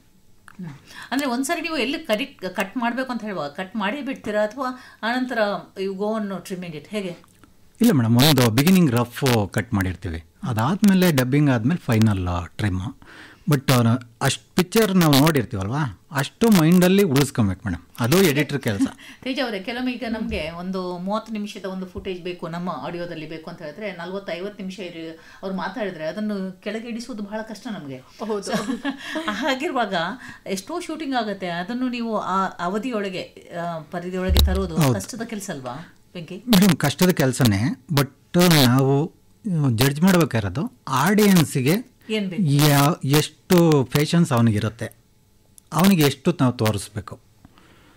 ಅವನಿಗೆ 5 ನಿಮಿಷಕ್ಕೆ ಹೇಳೋ ವಿಷಯನ 15 ನಿಮಿಷ ಹೇಳಿದ್ರೆ ಅವನು ಕೇಳ್ತಾನ ಇಲ್ವ ಅನ್ನೋದನ್ನ ನಾವು ಜಡ್ಜ್ ಮಾಡಬೇಕು. ನಿಜ, ಎಲ್ರಿಗೂ ಕೂತ್ ನೋಡೋರ್ಗೆ ಅಷ್ಟು ಪೇಷನ್ಸ್ ಕಡಿಮೆನೆ ಸರ್. ಈಗಿನ ಒಂದು ಜನ್ರೇಷನ್ ಹೊತ್ತು ಸಿನಿ ಜನ್ರೇಷನ್ ಕುತ್ಕೊಂಡು 3 hour ಫಿಲಿಮ್ ನೋಡ್ತೀವಿ ಅಂತಂದ್ರೆ ಅಷ್ಟು ಸ್ಟಫ್ ಅನ್ನ ಎಕ್ಸ್ಪೆಕ್ಟ್ ಮಾಡೇ ಮಾಡ್ತಾರೆ. ಸೊ ಅಲ್ಲಿ ನಿಮ್ಮ ಕೆಲಸ ಬಹಳನೇ ಇರುತ್ತೆ ಅಂತ ಅನ್ಸುತ್ತೆ. ಹೌದು ಮೇಡಮ್, ಯಾಕೆಂದರೆ ಈ ಒಂದು ಸೀನು ನಾವು ಯಾವ ಥರ ಕಟ್ಕೊಡ್ತೀವಿ ಅಂದರೆ ಅವನ ಆಡಿಯನ್ಸು ಆ ಕಡೆ ಈ ಕಡೆ ಅಳ್ಳಾಡಬಾರ್ದು, ಆ ಲೆವೆಲ್ಲಿಗೆ ಆ ಸೀನ್ನ ಕಟ್ಕೊಡ್ಬೇಕು. ಒಂದು ಲವ್ ಸೀನ್ ಆಗಲಿ ಅಥವಾ ಥ್ರಿಲ್ಲರ್ ಆಗಲಿ ಆ್ಯಕ್ಷನ್ ಆಗಲಿ, ಪ್ರತಿಯೊಂದು ಸೀನು ಅದಕ್ಕೆ ಆದ ವರ್ಕ್ನ ನಾವು ಮಾಡಿಕೊಟ್ರೆ ಆಡಿಯನ್ಸ್ ಆ ಕಡೆ ಈ ಕಡೆ ತಿರುಗಲ್ಲ. ಅದನ್ನು ನಾವು ಲೂಸಾಗಿ ಎಲ್ಲಿ ಬಿಡ್ತೀವೋ ಅಲ್ಲಿ ಎಡಿಟ್ರ್ ಇದನ್ನ ಸ್ವಲ್ಪ ಟ್ರಿಮ್ ಮಾಡಿದರೆ ಫಾಸ್ಟಾಗಿ ಹೋಗಿದ್ರೆ ಚೆನ್ನಾಗಿ ಆಗ್ತಿತ್ತು ಅಂತ ಆಮೇಲೆ ಹೇಳ್ತಾರೆ. ಅದು ಕಾಲ ಮಿಂಚೋದ್ಮೇಲೆ ಏನು ಮಾಡೋಕ್ಕಾಗಲ್ಲ. ಆ ಥರದಲ್ಲಿ ನೀವು ಈಗ ಎಡಿಟ್ ಮಾಡಿದ ನಂತರ ಫೈನಲ್ ಡಿಸಿಷನ್ ತಗೊಳ್ಳೋರು ಯಾರು? ಡೈರೆಕ್ಟರ್. ನೀವು ಅವ್ರ ಜೊತೆ ಕೂತ್ಕೊಳ್ಬೇಕು. ಆಮೇಲೆ ಕೆಲವೊಂದು ಸರಿ ನಾವು ಕನ್ವಿನ್ಸ್ ಮಾಡ್ಬೇಕಾಗತ್ತೆ ಅವ್ರಿಗೆ, ಕೆಲವೊಂದು ಸತಿ ಅವರು ನಮಗೆ ಕನ್ವಿನ್ಸ್ ಮಾಡ್ತಾರೆ. ಈ ಥರ ಇದ್ರೇ ಚೆನ್ನಾಗಿರುತ್ತೆ. ಅದಾದಮೇಲೆ ಮ್ಯೂಸಿಕ್ ಆದಮೇಲೆ ಒಂದೊಂದು ಸರಿ ಚೇಂಜ್ ಆಗುತ್ತೆ. ಅಂದರೆ ಮ್ಯೂಸಿಕ್ ಇನ್ನೊಂದು ಸ್ವಲ್ಪ ಬೇಕು ಲೆಂತು ಅನಿಸಿದ್ರೆ ಅವಾಗ ಇನ್ನೊಂದು ಸ್ವಲ್ಪ ಲೆಂತ್ ಮಾಡ್ತೀವಿ. ಮ್ಯೂಸಿಕಲ್ಲಿ ಒಂದೊಂದು ಸತಿ ಸೀನು ಕಮ್ಮಿ ಇರೋದು ಹೆವಿಯಾಗಿ ಚೆನ್ನಾಗಿ ಕಾಣಿಸುತ್ತೆ. ಎಲ್ಲ ಡಿಫ್ರೆಂಟ್ ವೇ ಮೇಡಮ್, ಎಲ್ಲರದ್ದು ಒಪ್ಪಿಗೆಯಿಂದಲೇ ಒಂದು ಫೈನಲ್ ಆಗೋದು. ತೇಜ, ಇದರ ಜೊತೆ ವೆಂಕಿ ಅವರ ಇನ್ನೊಂದು ಕೈ ಚಳಕ ಅಂತ ಹೇಳಿದ್ರೆ ಲಿರಿಕಲ್ ವಿಡಿಯೋ ಬಗ್ಗೆ ನೀವು ಹೇಳ್ತಾ ಇದ್ರಿ. ಏನಿದು ಲಿರಿಕಲ್ ವಿಡಿಯೋ? ಇದ್ರ ಬಗ್ಗೆ ಸ್ವಲ್ಪ ಹೇಳ್ಬೋದಾ? ಆಕ್ಚುಲಿ ಈಗ ಇತ್ತೀಚೆಗೆ ಲಿರಿಕಲ್ ರೀಲ್ಸ್ ಟ್ರೆಂಡಿಂಗ್ ಆಗಿದೆ. ಒಂದಷ್ಟು ವರ್ಷದಿಂದನೂ ಕೂಡ ಲಿರಿಕಲ್ ವಿಡಿಯೋ ಬರ್ತಾ ಇದೆ. ಸೊ ಒಂದು ಪಾಪ್ ಕ್ಯಾರೆಕ್ಟರ್ಸ್ ನಡೀತಾ ಇರುತ್ತೆ. ಅದ್ರ ಜೊತೆಗೆ ಇವರ ಕೈ ಚಳಕ ಏನಪ್ಪಾ ಅಂತಂದ್ರೆ ಲಿರಿಕ್ಸ್ ನಾವು ಕೇಳಿಸ್ಕೊಳ್ತೀವಿ ಅಷ್ಟೇ ಅಲ್ಲ, ಕಣ್ಣಿಗೆ ಕಾಣಿಸಿನೂ ಕೂಡ ಇರುತ್ತೆ. ಇಂಗ್ಲಿಷ್ ನಲ್ಲಿ ಆಗಿರ್ಬೋದು ಅಥವಾ ಕನ್ನಡದಲ್ಲಿ ಆಗಿರ್ಬೋದು. ಸೊ ಅದು ನಮ್ಗೆ ಸ್ಕ್ರೀನ್ ಮೇಲೆ ಡಿಸ್ಪ್ಲೇ ಆಗ್ತಾ ಹೋಗುತ್ತೆ. ಸೊ ಇದ್ರ ಕೈ ಚಳಕ ವೆಂಕಿ ಅವ್ರದ್ದು ಅಂತಾನೆ ಹೇಳ್ಬೇಕು. ಸೊ ಮೊದಲನೇ ಬಾರಿಗೆ ಸಿನಿರಂಗದಲ್ಲಿ ಲಿರಿಕಲ್ ವಿಡಿಯೋನು ಕೂಡ ಪರಿಚಯ ಮಾಡಿದವ್ರು ನೀವೇ. ಹೇಳಿ ಸರ್, ಹೇಗೆ ಒಲವು ಬಂತು ಆ ಲಿರಿಕಲ್ ವಿಡಿಯೋಗೆ ನಿಮ್ಗೆ? ಇಲ್ಲ ಮೇಡಮ್, ಅದು ಬಿಗಿನಿಂಗು ತರುಣ್ ಸುಧೀರ್ ಇದ್ದಾರಲ್ಲ, ಅವರು ರಾಮಾಚಾರಿದು ಲಿರಿಕಲ್ ವಿಡಿಯೋ ಮಾಡೋಣ ಡಿ ಬಿಟ್ಸ್ಗೆ ಅಂತಂದ್ರು. ನಾನು ಯಾವ ಥರ ಬರುತ್ತೆ ಸರ್ ಅಂದೆ. ಅವರು ಒಂದು ಇಂಗ್ಲೀಷ್ದು ಯಾವುದೋ ತೋರಿಸಿದ್ರು, ಇಷ್ಟು ವಿಷಯ ಇರುತ್ತೆ ಅಂತ. ಇದನ್ನು ನಿನ್ನ ಕ್ರಿಯೇಟಿವಿಟಿಲಿ ನೀನು ಹೆಂಗೆ ತೋರಿಸ್ತೀಯ ತೋರಿಸು ಅಂತಂದರು. ಸರಿ ಯೋಚನೆ ಮಾಡ್ತೀನಿ ಅಂತ ಹೇಳ್ಬಿಟ್ಟು ಅದಕ್ಕೆ ಏನು ಮಾಡಬೇಕು, ಆ ಬಿಗಿನಿಂಗು ಇವಾಗ ಇರೋ ಥರ ಇರಲಿಲ್ಲ ಮೇಡಮ್. ಅವಾಗ ಸ್ಟಿಲ್ಸ್ಗಳು ಕಮ್ಮಿ ಇರೋದು, ವಿಡಿಯೋ ಇರ್ತಿರ್ಲಿಲ್ಲ, ಏನಿಲ್ಲ. ಆ ಸ್ಟಿಲ್ಸ್ ಇಟ್ಕೊಂಡು ಓನ್ಲಿ ಲಿರಿಕ್ನೇ ಹೈಲೈಟ್ ಮಾಡ್ತಿದ್ದ. ಸ್ಟಿಲ್ಸ್ ಎಲ್ಲೋ BGM ಅಲ್ಲಿ 1-2-3 ಎಲ್ಲೋ ನನ್ನ ಕಡೆ ಬರ್ತಿದ್ದು, ಬಟ್ ಲಿರಿಕ್ಗೆ ಹೈಲೈಟ್ ಆಗಿರೋದು. ಈ ಜೂಕ್ ಬಾಕ್ಸ್ ಬಿಟ್ಟರೆ ಸಿಂಪಲ್ಲಾಗೆ ಆಡಿಯೋ ಓಡ್ತಾ ಇರೋದು. ನೋಡೋನಿಗೆ ಅದು ಎಂಟರ್ಟೈನ್ಮೆಂಟ್ ಕೊಡ್ತಿರ್ಲಿಲ್ಲ. ಕೇಳೋರಿಗೆ ಮಾತ್ರ ಜೂಕ್ ಬಾಕ್ಸ್ ಓಕೆ, ಬಟ್ ಹಂಗೆ ವಿಡಿಯೋ ನೋಡ್ತೀನಿ, ಆ ಸಾಂಗ್ ಕೇಳ್ತೀನಿ ಅನ್ನೋರಿಗೆ ಅದು ಎಫೆಕ್ಟಿವ್ ಅನಿಸ್ತಿರ್ಲಿಲ್ಲ. ಆ ಲಿರಿಕಲ್ ವಿಡಿಯೋ ಆದರೆ ಏನಾದರೂ ಒಂದು ವಿಷಯ ಓಡ್ತಾ ಇರುತ್ತಲ್ವ, ಅದನ್ನು ನೋಡ್ತಾರೆ ಜನ. ಅದು ಬಿಗಿನಿಂಗು ರಾಮಾಚಾರಿ ಮಾಡಿದೆ, ಅದು ಒಂದು ಒಳ್ಳೆ ರೆಸ್ಪಾನ್ಸ್ ಇತ್ತು. ಅದಾದಮೇಲೆ ರನ್ನ, ಜಗ್ಗುದಾದ, ಯಜಮಾನ, ಶಿವಲಿಂಗ, ಮುಗುಳುನಗೆ, ತುಂಬಾ ಚಿತ್ರಗಳಿಗೆ ಲಿರಿಕಲ್ ವಿಡಿಯೋ ಮಾಡಿದ್ದೀನಿ. ಆಕ್ಚುಲಿ ಆ ಫಾಂಟ್ಸ್ ನೀವು ಯೂಸ್ ಮಾಡೋದಾಗಿರ್ಬೋದು, ಮತ್ತೆ ಅದು back ground effects, shadow effects photo matter ಆಗುತ್ತೆ, ಎಸ್ಪೆಷಲಿ ಲಿರಿಕಲ್ ವಿಡಿಯೋದಲ್ಲಿ. ಹೌದು, ಫೋಟೋ, ಆಮೇಲೆ ರಿದಮ್ಸಿಗೆ ಕಟ್ ಮಾಡಬೇಕು. ಎಷ್ಟು ಕಲರ್ಫುಲ್ ಆಗಿ ನೀವು ಆ ಫಾಂಟ್ಸ್ ಅನ್ನ ಉಪಯೋಗಿಸ್ತೀರಿ, ಪ್ರತಿಯೊಂದು ಕೂಡ ಮ್ಯಾಟರ್. ಹೌದು ಮೇಡಮ್, ಅದೆಲ್ಲ ತುಂಬಾ ಇಂಪಾರ್ಟೆಂಟ್ ಆಗುತ್ತೆ. ಇವಾಗೆಲ್ಲ ಅದು ಇನ್ನ ತುಂಬಾ ಮುಂದಕ್ಕೆ ಈಸಿ, ಜೊತೆಗೆ ಇನ್ನ ಇವತ್ತು ಅಪ್ಗ್ರೇಡ್ ಆಗಿಬಿಟ್ಟಿದೆ. ಇವತ್ತು ಒಂದು ಲಿರಿಕಲ್ ವಿಡಿಯೋಗೆ 3 lakhsವರೆಗೂ ಖರ್ಚು ಮಾಡೋರಿದ್ದಾರೆ, ಒಂದು ಸಾಂಗ್ಗೆ ಶೂಟ್ ಮಾಡಿಬಿಡ್ಬೋದು. ಓಕೆ, ನಿಜವಾಗ್ಲೂ ಅಷ್ಟೊಂದು ಖರ್ಚು ಬೀಳತ್ತೆ ಸರ್ ಲಿರಿಕಲ್ ವಿಡಿಯೋ? ಆಲ್ಮೋಸ್ಟ್ 3 ನಿಮಿಷ 4 ನಿಮಿಷದ ಹಾಡು. ಹೌದು ಮೇಡಮ್, ಫುಲ್ 3D ಹೌದು 3D ವರ್ಕ್ ಇರುತ್ತಲ್ಲ ಟೋಟಲ್, ಅದು ನಿಮಗೆ ಹೆವಿ ಕೆಲಸ ಇರುತ್ತೆ. ಸರಿ, ಹಾಗಾದ್ರೆ ಇವತ್ತು ಯಾರಾದರೂ ವೆಂಕಿ ಜೊತೆ ಕೆಲಸ ಮಾಡ್ಬೇಕಂತ ಹೇಳಿದ್ರೆ ಅವರಿಗೆ ಸಂಕಲನಕಾರರಾಗಿ ಟ್ರೈಲರ್ ಅಂದರೆ ಮಾಡುವ ವಿಡಿಯೋ ಹಾಗೂ ಈ ಲಿರಿಕಲ್ ವಿಡಿಯೋ ಎಲ್ಲನೂ ಮಾಡುವಂತ ಕೆಲಸ ನಿಮ್ಮ ಎಕ್ಸ್ಪೆಕ್ಟ್ ಮಾಡ್ಬೋದು. ನಾನು ಟೋಟಲ್ ಇವಾಗ ತುಂಬಾ ಜನ ಎಡಿಟರ್ ಯಾರು ಟ್ರೈಲರ್ ಮಾಡಲ್ಲ, ಓನ್ಲಿ ಪಿಕ್ಚರ್ ಮಾಡ್ತಾರೆ. ಅದಕ್ಕೆ ನಾನು ಕೇಳಿದೆ, ಒಂದ್ ವೇಳೆ ವೆಂಕಿ ಅವರನ್ನು ಯಾರಾದ್ರೂ ಡೈರೆಕ್ಟರ್ ಅವರ ಕೆಲಸಕ್ಕೆ ನೇಮಿಸಿದ್ರೆ ಅವರಿಂದ ಈ ಎಲ್ಲ ಕೆಲಸವನ್ನು ಒಬ್ಬರಿಂದಲೇ ಮಾಡಬಹುದು. ಹೌದು ಮೇಡಮ್, ಟ್ರೈಲರ್ ಟೀಸರ್ ಎಲ್ಲ ನಾನೇ ಮಾಡ್ಕೊಡ್ತೀನಿ. ಆಲ್ ಇನ್ ಒನ್ ಆಗೋಗಿದ್ದಾರೆ ವೆಂಕಿ ಸರ್. ಇಲ್ಲ ಮೇಡಮ್, ಅದು ಯಾಕೆಂದ್ರೆ ಟ್ರೈಲರ್ ನಾನು ಮಾಡಿದಾಗ ಅದು ನಮ್ಮ ಪಿಕ್ಚರ್ದು ಅಂದರೆ ನನಗೆ ಅದರದ್ದು ಒಂದು ಇದಿರುತ್ತೆ. ಆಮೇಲೆ ಬಿಗಿನಿಂಗಿಂದ ನಾನು ಅದರಿಂದಲೇ ಇರೋದ್ರಿಂದ ನಾನು ಇನ್ನೊಬ್ಬರಿಗೆ ಟ್ರೈಲರ್ ಕೊಡೋದ್ರಿಂದ ನನಗೆ ಅದು ಇದೇ ಅನ್ಸಲ್ಲ. ಈಗ ಕೊನೆಯದಾಗಿ, ಈಗ ನಾವು ನಮ್ಮ ಸಮಯ ಆಗ್ತಾ ಬಂತು. ವೆಂಕಿ ಅವರು ಸ್ವಲ್ಪ ನಿಧಾನವಾಗಿ ಮಾತನಾಡಿದ್ರು, ಸಮಯ ಹೋದದ್ದೇ ಗೊತ್ತಾಗಿಲ್ಲ. ಬೆಂಕಿ ತರ ಹೋಗ್ತು. ಹೌದು, ಈ ನಿಮ್ಮ ಹೆಸರು ವೆಂಕಟೇಶ್ KG ಅಂತೇಳಿ ಆಗಾಗಲೇ ತೇಜ ಹೇಳಿದ್ರು. ಹಾಗಾದ್ರೆ ಈ UDV ಅಂತ ಹೇಳಿ ಆ ಪ್ರಿಫಿಕ್ಸ್ ಎಲ್ಲಿಂದ ಬಂತು, ಹೇಗೆ ಬಂತು, ಇದರ ಹಿಂದಿರುವ ಕಥೆ ಏನು? ಬಿಗಿನಿಂಗ್ ಏನು ನಮ್ಗೆ ಇದಿರಲಿಲ್ಲ ಮೇಡಮ್. ಅಂದರೆ ವೆಂಕಟೇಶ್ KG ಅಂತಲೇ ನಾವು ಇಟ್ಕೊಂಡಿದ್ದು. ಏನಿರಲಿಲ್ಲ, ಹಿಂದೆ ಮುಂದೆ ಏನಿರಲಿಲ್ಲ, size zero. ಇಲ್ಲ. ಆವಾಗ KV ರಾಜ್ ಅವ್ರದ್ದು ರಾಜಧಾನಿ ಅಂತ ಪಿಕ್ಚರ್ ಮಾಡ್ತಾಯಿದ್ದ. ಅವರು ಏನೋ ಹೆಸರು ಅಂದರು, ಸರ್ ವೆಂಕಟೇಶನ್, ಈ ಫಿಲ್ಮ್ ಇಂಡಸ್ಟ್ರಿಲಿ ವೆಂಕಟೇಶ್ ಅನ್ನೋರು 1000 ಜನ ಇರ್ತಾರೆ, ನೀನು ಯಾರು ಗುರ್ತಿಡಿಯಲ್ಲ, ಹಿಂದೆ ಮುಂದೆ ಏನಾದ್ರು ಇಟ್ಕೋ, ಅವಾಗ ಗೊತ್ತಾಗುತ್ತೆ ಅಂದರು. ಏನು ಸರ್, ಏನಾದ್ರು ನೋಡಿ ಅರಸು ಅಂತಾರೆ ಅಂತವ್ರೆ. ಅರಸು ಅಂದರೆ ಯಾರಿಗೂ ಗೊತ್ತಾಗ್ತಿರಲಿಲ್ಲ, ಅದೇನೋ ಮುಂದೆ ಅಂತಾರೆ ಅಂತ ಇಟ್ಕೊಂಡವನೇ, ಅದಕ್ಕೆ ಎಲ್ಲರಿಗೂ ಗೊತ್ತಾಗುತ್ತೆ. ನೀನು ಅದೇ ಥರ ಏನೋ ಇಟ್ಕೊಂಡಾಗ ನನ್ನ friends initial madam Umesh Devaraj ಅಂತ, ನಾವು ಅವಾಗಿಂದಲೂ ಫ್ರೆಂಡ್ಸು. ನಾನು ಅವ್ರದ್ದೇ ಇನ್ಶಿಯಲ್ ಇರಲಿ, ಉಮೇಶ್ ಮತ್ತೆ ದೇವರಾಜ್. ಓಕೆ, ಓ UDV, ಉಮೇಶ್ ದೇವರಾಜ್ ವೆಂಕಟೇಶ್ UDV ಅದನ್ನು ಇಟ್ಕೊಂಡೆ. ಬಟ್ ಅವತ್ತಿಂದಲೂ ಸಕ್ಸಸ್ ಇದೆ, ಹಂಗಾಗಿ ಅದನ್ನು ಚೇಂಜ್ ಮಾಡೋಕ್ಕೆ ಹೋಗಿಲ್ಲ. ಸಕ್ಸಸ್ ಯಾವ ರೀತಿ ಬರ್ತದೆ ಅಂತ ಗೊತ್ತಾಯ್ತಲ್ಲ ಈಗ. ಫ್ರೆಂಡ್ಸ್ ಅವ್ರಿಗೆ ಗೊತ್ತಿದೆ ನೀವು ಈ ರೀತಿ ಹೆಸರು ಇಟ್ಟಿದ್ದೀರಿ ಅಂತ ಹೇಳಿ? ಗೊತ್ತು. ಯಾವ ರೀತಿ ಅವ್ರ ಫ್ರೆಂಡ್ಸ್ ನಿಮಗೆ? ಅಂದರೆ ನಾವು ಬಿಗಿನಿಂಗು ಸ್ಕೂಲಿಂದಲೂ ಕ್ಲಾಸ್ಮೇಟು, ಅದರಲ್ಲಿ ಒಬ್ಬ ಆರ್ಟಿಸ್ಟು, ಒಬ್ಬರು ಟೀಚರು. ಇನ್ನೊಂದು ವಿಷಯವನ್ನು ಅನಂತ್ ಮಾತನಾಡುವಾಗ ಹೇಳಿದರು, ವೆಂಕಟೇಶ್ ಬಹಳ ಹಾರ್ಡ್ ವರ್ಕರ್, ಅಂದರೆ ವರ್ಕೋಹಾಲಿಕ್, ರಾತ್ರಿಯಲ್ಲಿ ಕೆಲಸ ಮಾಡ್ತಾರೆ ಅಂತ ಹೇಳಿ. ನೀವು ರಾತ್ರಿ 11 ಗಂಟೆ ತನಕ ಇಲ್ಲ ಕೆಲಸ ಮಾಡುವಾಗ ನಿಮ್ಮ ಮನೆಯವರು ಸುಮ್ಮನೆ ಇರ್ತಾರ, ಏನು ಹೇಳಲ್ವಾ? ಮನೆ ರೀತಿ ನಿಮ್ಮ ಇಲ್ಲ ಮೇಡಮ್, ಆ ಥರ ಏನಿಲ್ಲ. ನಾವು ಜೀವನದ ಬಗ್ಗೆ ಸ್ವಲ್ಪ ಹೇಳಿ. ಇಲ್ಲ ಮೇಡಮ್, ಮನೆಯಲ್ಲಿ ಏನೂ ಕೇಳಲ್ಲ. ಅಂದರೆ ಯಾಕೆಂದರೆ ಬಿಗಿನಿಂಗಿಂದಲೂ ನಾನು ಅದೇ ಥರ ಇರೋದು. ಮಾರ್ನಿಂಗ್ 8 o'clock ನೈಟ್ 9:30ವರೆಗೂ ವರ್ಕ್. ಅವರಿಗೆ ತಿಂಗಳಲ್ಲಿ 1 ದಿನ ಟೈಮ್ ಕೊಡ್ತೀನಿ. ಇಲ್ಲ ಅವರಿಗೆ ವರ್ಕು ಅಷ್ಟು ಪ್ರೆಷರ್ ಇರ್ತದಲ್ಲ ಮೇಡಮ್, ಫಸ್ಟ್ ಅದನ್ನ ಮುಗಿಸ್ಬೇಕು. ಅವ್ರು ವರ್ಕ್ ಮಾಡೋದೇ ಇಷ್ಟ. ಹೌದಾ? ಯಾಕಂದ್ರೆ ನೀವು ಬಂದ್ರೆ ಮತ್ತೆ ಕಿರಿಕಿರಿ ಆಗಬಾರ್ದು. ಯಾಕಂತ ಹೇಳಿದ್ರೆ ವೆಂಕಟೇಶ್ ಅಂತ ಹೇಳಿದ್ರೆ ಅವ್ರಿಗೆ ಫ್ರೀ ಇದ್ದಿದ್ದು ಅಭ್ಯಾಸ ಆಗಿದೆ. ಇಲ್ಲ ಮೇಡಮ್, ಅವರು ವರ್ಕಿಗೆ ಟೈಮ್ ಕೊಡ್ತಾರೆ. ಹೌದಾ? ಯಾಕೆಂದ್ರೆ ಇದ್ದಾರೆ ಮನೆ ಅಂದ್ರೆ ನಿಮ್ಮ ಕುಟುಂಬದಲ್ಲಿ? ನಮ್ಮ ಮಿಸಸ್ ಹೆಸರು ಅಂಜಲಿ ಅಂತ, ನನ್ನ ಮಗನ ಹೆಸರು ಪುನರು ಅಂತ, ನಮ್ಮ ತಾಯಿ ಹೆಸರು ಭಾಗ್ಯಮ್ಮ ಅಂತ. ನಮ್ಮದು ಎಲ್ಲ ಒಂದು ಕುಟುಂಬ ಬೆಂಗಳೂರಲ್ಲೇ ಇದೆ. ನಿಮ್ಮ ಶ್ರೀಮತಿಯವರು ಇದರಲ್ಲಿ ಏನಾದರೂ ಆಸಕ್ತಿ ಹೊಂದಿದಾರ? ಅವರಿಗೆ ಇಲ್ಲ ಮೇಡಮ್, ಅವ್ರಿಗೆ ಏನೂ ಆಸಕ್ತಿ ಇಲ್ಲ, ಇದ್ರ ಬಗ್ಗೆನೇ ಆಸಕ್ತಿ ಇಲ್ಲ. ಏನಾದರೂ ತೋರಿಸಿದ್ರೆ ಚೆನ್ನಾಗಿದೆಯಾ ಚೆನ್ನಾಗಿಲ್ವಾ ಅಷ್ಟೇ ಹೇಳ್ತಾರೆ. ಇಷ್ಟು ಸಪೋರ್ಟಿವ್ ಆಗಿದಾರಲ್ಲ, ಅದೇ ಕೆಲಸ. ನಿಮ್ಮ ಕೆಲಸದ ಬಗ್ಗೆ ಅಥವಾ ನೀವು ಯಾಕೆ ಲೇಟ್ ಮಾಡ್ತೀರಿ ಅಂತದೆಲ್ಲ ಏನು ಕಿರಿಕಿರಿ ಮಾಡಲ್ಲ. ಈಗ ನಿಮಗೆ ಬೇಕಾದ್ದು ಅದೇ.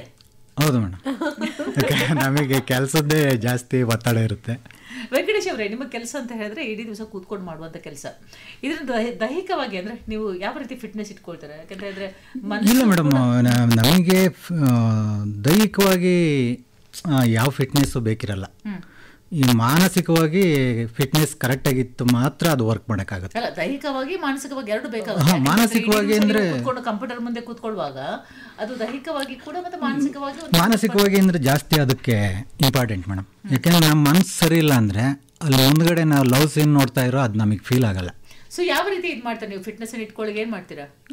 ಏನಿಲ್ಲ ಮೇಡಮ್, ಬೆಳಿಗ್ಗೆ ಒಂದು ಯೋಗ ಅಷ್ಟೇ ಮಾಡ್ಕೊಂಡು ಆಫೀಸ್ಗೆ ಹೋದ. ಆಮೇಲೆ ಪೇಷನ್ಸ್ ಮೇಡಮ್, ಮೇಯ್ನು ಈ ಪೇಷನ್ಸು ಇವತ್ತಿನ ಹುಡುಗರಿಗೆ ಇಲ್ಲ. ಅದು ಒಂದು ಅಂದರೆ ಕೂತು ಅದನ್ನು ಒಂದೊಂದು ವರ್ಷಗಳ ಕಾಲ ಅಂದರೆ ಅದನ್ನು ಪ್ರೀತಿಯಿಂದ ಕೆಲಸ ಮಾಡಿದ್ರೆ ಅದು ಬೇಜಾರೇ ಅನಿಸಲ್ಲ ಮೇಡಮ್. ನನಗೆ ಅನಿಸಿರೋದು ಅಂದರೆ ನಾವು ಯಾವ ಕೆಲಸನೂ ಪ್ರೀತಿಯಿಂದ ಮಾಡ್ತೀವೋ ಅದು ನಮಗೆ ಬೇಜಾರು ಅನ್ಸಲ್ಲ. ಲಕ್ ಕೂಡ ನಿಮಗೆ ನಿಮ್ಮ ಸಾಥ್ ಕೊಟ್ಟಿದ್ದು ವೆಂಕಿ. ಯಾಕಂತ ಹೇಳಿದ್ರೆ ಎಷ್ಟೋ ಜನರಿಗೆ ಏನೋ ಮಾಡ್ಬೇಕಂತ ಇರ್ತದೆ, ಆದ್ರೆ ಸರಿಯಾಗಿ ಆ ಒಂದು ಇದು ಸಿಗ್ತಾ ಇಲ್ಲ, ಪಾತ್ ಸಿಗ್ತಾ ಇಲ್ಲ, ಆ ಬ್ರೇಕ್ ಸಿಗ್ತಾ ಇಲ್ಲ. ಆದ್ರೆ ನಿಮ್ಗೆ ಆ ನಿಮ್ಮ ಇಷ್ಟ ಕೂಡ ಅಷ್ಟೇ ಆಯ್ತು, ಮತ್ತೆ ನಿಮ್ಗೆ ಆ ಒಂದು ಸರಿಯಾದ ಟೈಮ್ ಅಲ್ಲಿ ಅಷ್ಟೇ ಅಲ್ಲ. ಈಗ ಪ್ರಶಾಂತ್ ನಿಮ್ಮ ರಿಲೇಟಿವ್ ಆದ್ರಿಂದ ಅವ್ರು ನಿಮಗೆ ಒಂದು ಚಾನ್ಸ್ ಕೊಟ್ರು. ಆದ್ರೆ ಅಂತದೇ ಚಾನ್ಸ್ ಈಗ ನಿಮ್ಗೆ ಯಾವುದೇ ಬ್ಯಾಕ್ ಗ್ರೌಂಡ್ ಇಲ್ಲದೆ ನಿಮ್ಗೆ ಈ ತರ ಚಾನ್ಸ್ ಕೊಡೋರು ಬಹಳ ಕಡಿಮೆ ಅಲ್ವಾ? ಸಿಗೋದು ಕೂಡ ಕಡಿಮೆ. ಹೌದು, ಅವಾಗ ಕಮ್ಮಿ ಇತ್ತು ಮೇಡಮ್. ಬಟ್ ಇವಾಗ ನನ್ನ ಹತ್ರನೇ ಎಷ್ಟೋ ಜನ, ಒಂದು 10-15 ಜನ ಅಸ್ಟೆಂಟ್ಗಳು ಕರೋನಾದಿಂದ ಬಂದರು. ಅವ್ರಿಗೆ ಬಂದಾಗ ಬಿಗಿನಿಂಗ್ ಒಂದು 7 days ಹಿಂದ್ಗಡೆ ಕುಂತ್ಕೊಂಡು ನೋಡ್ರಪ್ಪ ಅಂತ ನೀವೇ. ಅವ್ರು 7 days ಹಿಂದ್ಗಡೆ ಕುಂತ್ಕೊಂತಿರಲ್ಲ, ಬರೀ ಮೊಬೈಲ್ ಹಿಡ್ಕೊಂಡು ಕುಂತಿರೋರು. ಅವ್ರಿಗೆ ಏನು ನೋಡ್ತೀನಿ ಅನ್ನೋದು ಪೇಷನ್ಸ್ ಇರಲಿಲ್ಲ. ಸರಿ ಆಯಿತು, ಅವ್ರು ಬರೋರು ಅಷ್ಟೇ. 7 ದಿನ ಆದಮೇಲೆ ಬರ್ತಲೇ ಇರಲಿಲ್ಲ. ಅಂದರೆ ಇವತ್ತಿನ ಹುಡುಗರಿಗೆ ಓನ್ಲಿ ಒಂದು 7 days ಕುಂತ್ಕೊಂಡು ನೋಡೋದು ಪೇಷನ್ಸ್ ಇಲ್ಲ ಅಂದರೆ ನೀವು ಪಿಕ್ಚರ್ ಕುಂತ್ಕೊಂಡು ಇನ್ನು ಹೆಂಗೆ ನೋಡ್ತೀರಿ? ಅಷ್ಟು ಅವರ್ ಶೂಟ್ ಮಾಡಿರ್ತಾರೆ, ಅದರಲ್ಲಿ ಬೆಸ್ಟ್ ಶಾಟ್ ನೀವು ನೋಡಬೇಕು ಅಂದರೆ ಹೆಂಗಾಗುತ್ತೆ? ಅದು ಇಂಪಾರ್ಟೆಂಟ್ ಮೇಡಮ್. ಮೇನು ಈಗಿನ ಜನರೇಷನ್ ಅದಕ್ಕೂ ಕೂಡ ಒಂದು ಶಾರ್ಟ್ ಕಟ್ ಕಂಡು ಹಿಡಿಯಬಹುದು ಅಂತ ಕಾಣುತ್ತೆ. ಶಾರ್ಟ್ ಕಟ್ ಏನೇ ಕಂಡಿರಿದ್ರು ಅದು ಸಾಫ್ಟ್ವೇರು ಕಟಿಂಗ್ಸಿಗೆ ಕಂಡು ಹಿಡಿಬೋದು ಮೇಡಮ್. ಆದರೆ ಫೀಲಿಂಗ್ಸು ಅದು ಏನು ಶಾರ್ಟ್ ಅದು ಯಾವ ಥರ ಅದನ್ನು ಜನಕ್ಕೆ ಪ್ರೆಸೆಂಟೇಷನ್ ಮಾಡಬೇಕು ಅನ್ನೋದು ಕಂಡು ಹಿಡಿಯೋಕ್ಕಾಗಲ್ವಲ್ಲ. Perfectly said. ಇದು ಪರ್ಫೆಕ್ಟ್ ಫ್ರೇಮ್ ಇದು. ಹೌದು, ಯಾಕಂದ್ರೆ ಅಲ್ಲಿಗೆ ಅತಿ ಹೆಚ್ಚು ವರ್ಕ್ ಬೇಕಾಗತ್ತೆ, ಅತಿ ಹೆಚ್ಚು ಮೈಂಡ್ ಓಡಿಸ್ತಾನೆ ಇರ್ಬೇಕಾಗತ್ತೆ, ಅಂಡ್ ಮೋರ್ ಓವರ್ ಪ್ಯಾಷನ್ ಇರ್ಬೇಕಾಗತ್ತೆ. ಹೌದು ಮೇಡಮ್, ಅದು ಇಂಪಾರ್ಟೆಂಟ್. ಪ್ಯಾಷನ್. ಸೊ ತುಂಬಾ ಪ್ಯಾಷನೇಟ್ ಆಗಿ ನಾವು ಕೂಡ ಎಡಿಟರ್ಸ್ ಆಗ್ತೀವಿ ಅಂತ ಬರೋರ್ಗೆ ಏನ್ ಹೇಳಕ್ ಇಷ್ಟಪಡ್ತೀರಾ ಸರ್? ಕೆಲಸ ಓನ್ಲಿ ಸಾಫ್ಟ್ವೇರ್ದು ಅದ್ರದ್ದು ಶಾರ್ಟ್ ಕಟ್ ತಿಳ್ಕೊಂಡು ಎಡಿಟಿಂಗ್ ಮಾಡ್ತೀನಿ ಅನ್ನೋದು ಅದು ಎಡಿಟ್ ಕೆಲಸನೇ ಅಲ್ಲ, ತಪ್ಪು ಕಲ್ಪನೆ, ಭ್ರಮೆ ಅದು. ಅದನ್ನು ಯಾರು ಎಲ್ಲರೂ ನೀವು ಮಾಡ್ತೀರಿ, ಮೊಬೈಲ್ ಹಿಡ್ಕೊಂಡು ಅದರಲ್ಲೇ ವಿಡಿಯೋ ಎಡಿಟ್ ಮಾಡ್ತೀರಿ, ಅದು ಎಡಿಟಿಂಗ್ ಅಲ್ಲ.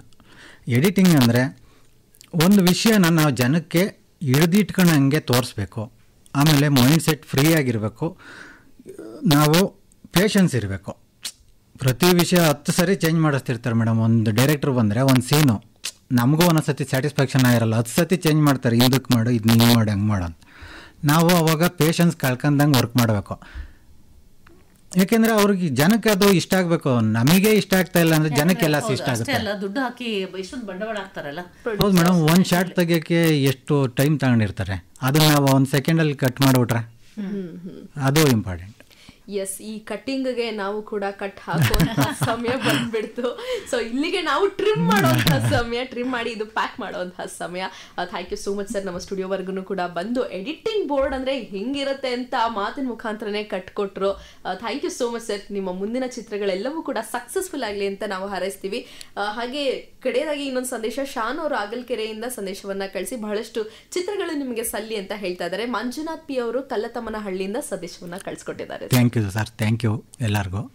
ಥ್ಯಾಂಕ್ ಯು ಮೇಡಮ್, ನನ್ನ ಆಕಾಶವಾಣಿ ಇದರಲ್ಲಿ ಕರೆಸಿ ಇದನ್ನು ಮಾಡಿದ್ದಕ್ಕೆ, ಇಂಟ್ರ್ಯೂ ಮಾಡಿದ್ದಕ್ಕೆ ಎಲ್ಲರಿಗೂ ಥ್ಯಾಂಕ್ ಯು. ನಿಮಗೆ ಥ್ಯಾಂಕ್ ಯು ಅಂತ ಹೇಳಬೇಕು ನೀವು. ಯಾಕೆಂತಂದರೆ ನೀವು ತೆರೆ ಮರೆಯಲ್ಲೇ ಕೆಲಸ ಮಾಡಲಿಕ್ಕೆ ಇಷ್ಟಪಡುವವರು, ಯಾವುದೇ ಪ್ರೆಸ್ ಕಾನ್ಫರೆನ್ಸ್ಗೆ ಹೋಗೋದಿಲ್ಲ ಅಂತ ಹೇಳ್ತಿದ್ರು ಅನಂತ. ಅದು ಕೂಡ ನಮ್ಮ ಆಕಾಶವಾಣಿ ಸ್ಟುಡಿಯೋಗೆ ಬಂದಿದ್ರಿ, ನಮ್ಮ ಕೇಳುಗರಿಗೆ ಇಷ್ಟೊಂದು ಮಾಹಿತಿಯನ್ನು, ತಮ್ಮ ಅನುಭವಗಳನ್ನು ಹಂಚಿಕೊಂಡಿದ್ರಿ. ಧನ್ಯವಾದಗಳು ಅಂತ ಹೇಳಲೇಬೇಕು ನಾವು. ಎಸ್, ಅನಂತ್ ಅವರು ಕೂಡ ಬಹಳ ಸೊಗಸಾಗಿ ಮಾತಾಡಿದ್ರು. ಅವರು ಮತ್ತೆ ನೀವು ಸೇರಿ ಮಾಡಿದಂತಹ ಚಿತ್ರ ಮುದು ಮನಸ್ಸೆ, ನೀವು ಕೂಡ ವರ್ಕ್ ಮಾಡಿದ್ರಿ ಅಂತ ಹೇಳಿದ್ರೆ, ಅದೇ ಚಿತ್ರದ ಟ್ರ್ಯಾಕ್ ನೊಂದಿಗೆ ನಾವು ಇಲ್ಲಿ ಕಾರ್ಯಕ್ರಮವನ್ನ ಮುಗಿಸೋಣ. ಇಷ್ಟೊತ್ತು ನಿಮ್ ಜೊತೆ ಆಗಿತ್ತು ತೇಜ, ಹಾಗೆ ಕಾರ್ಯಕ್ರಮ ನಿರ್ವಾಹಕರಾದಂತಹ ಫ್ಲೋರಿನ್ ಅವರು ಕೂಡ ಇದ್ರು, ಹಾಗೆ ಬೆಂಕಿ ಅಂತ ಮಾತಿನೊಂದಿಗೆ ವೆಂಕಿ ಅವರು ನಮ್ಮ ಸಂಕಲನಕಾರರು ಕೂಡ ಇದ್ರು. Thank you so much sir. Thank you madam, thank you madam.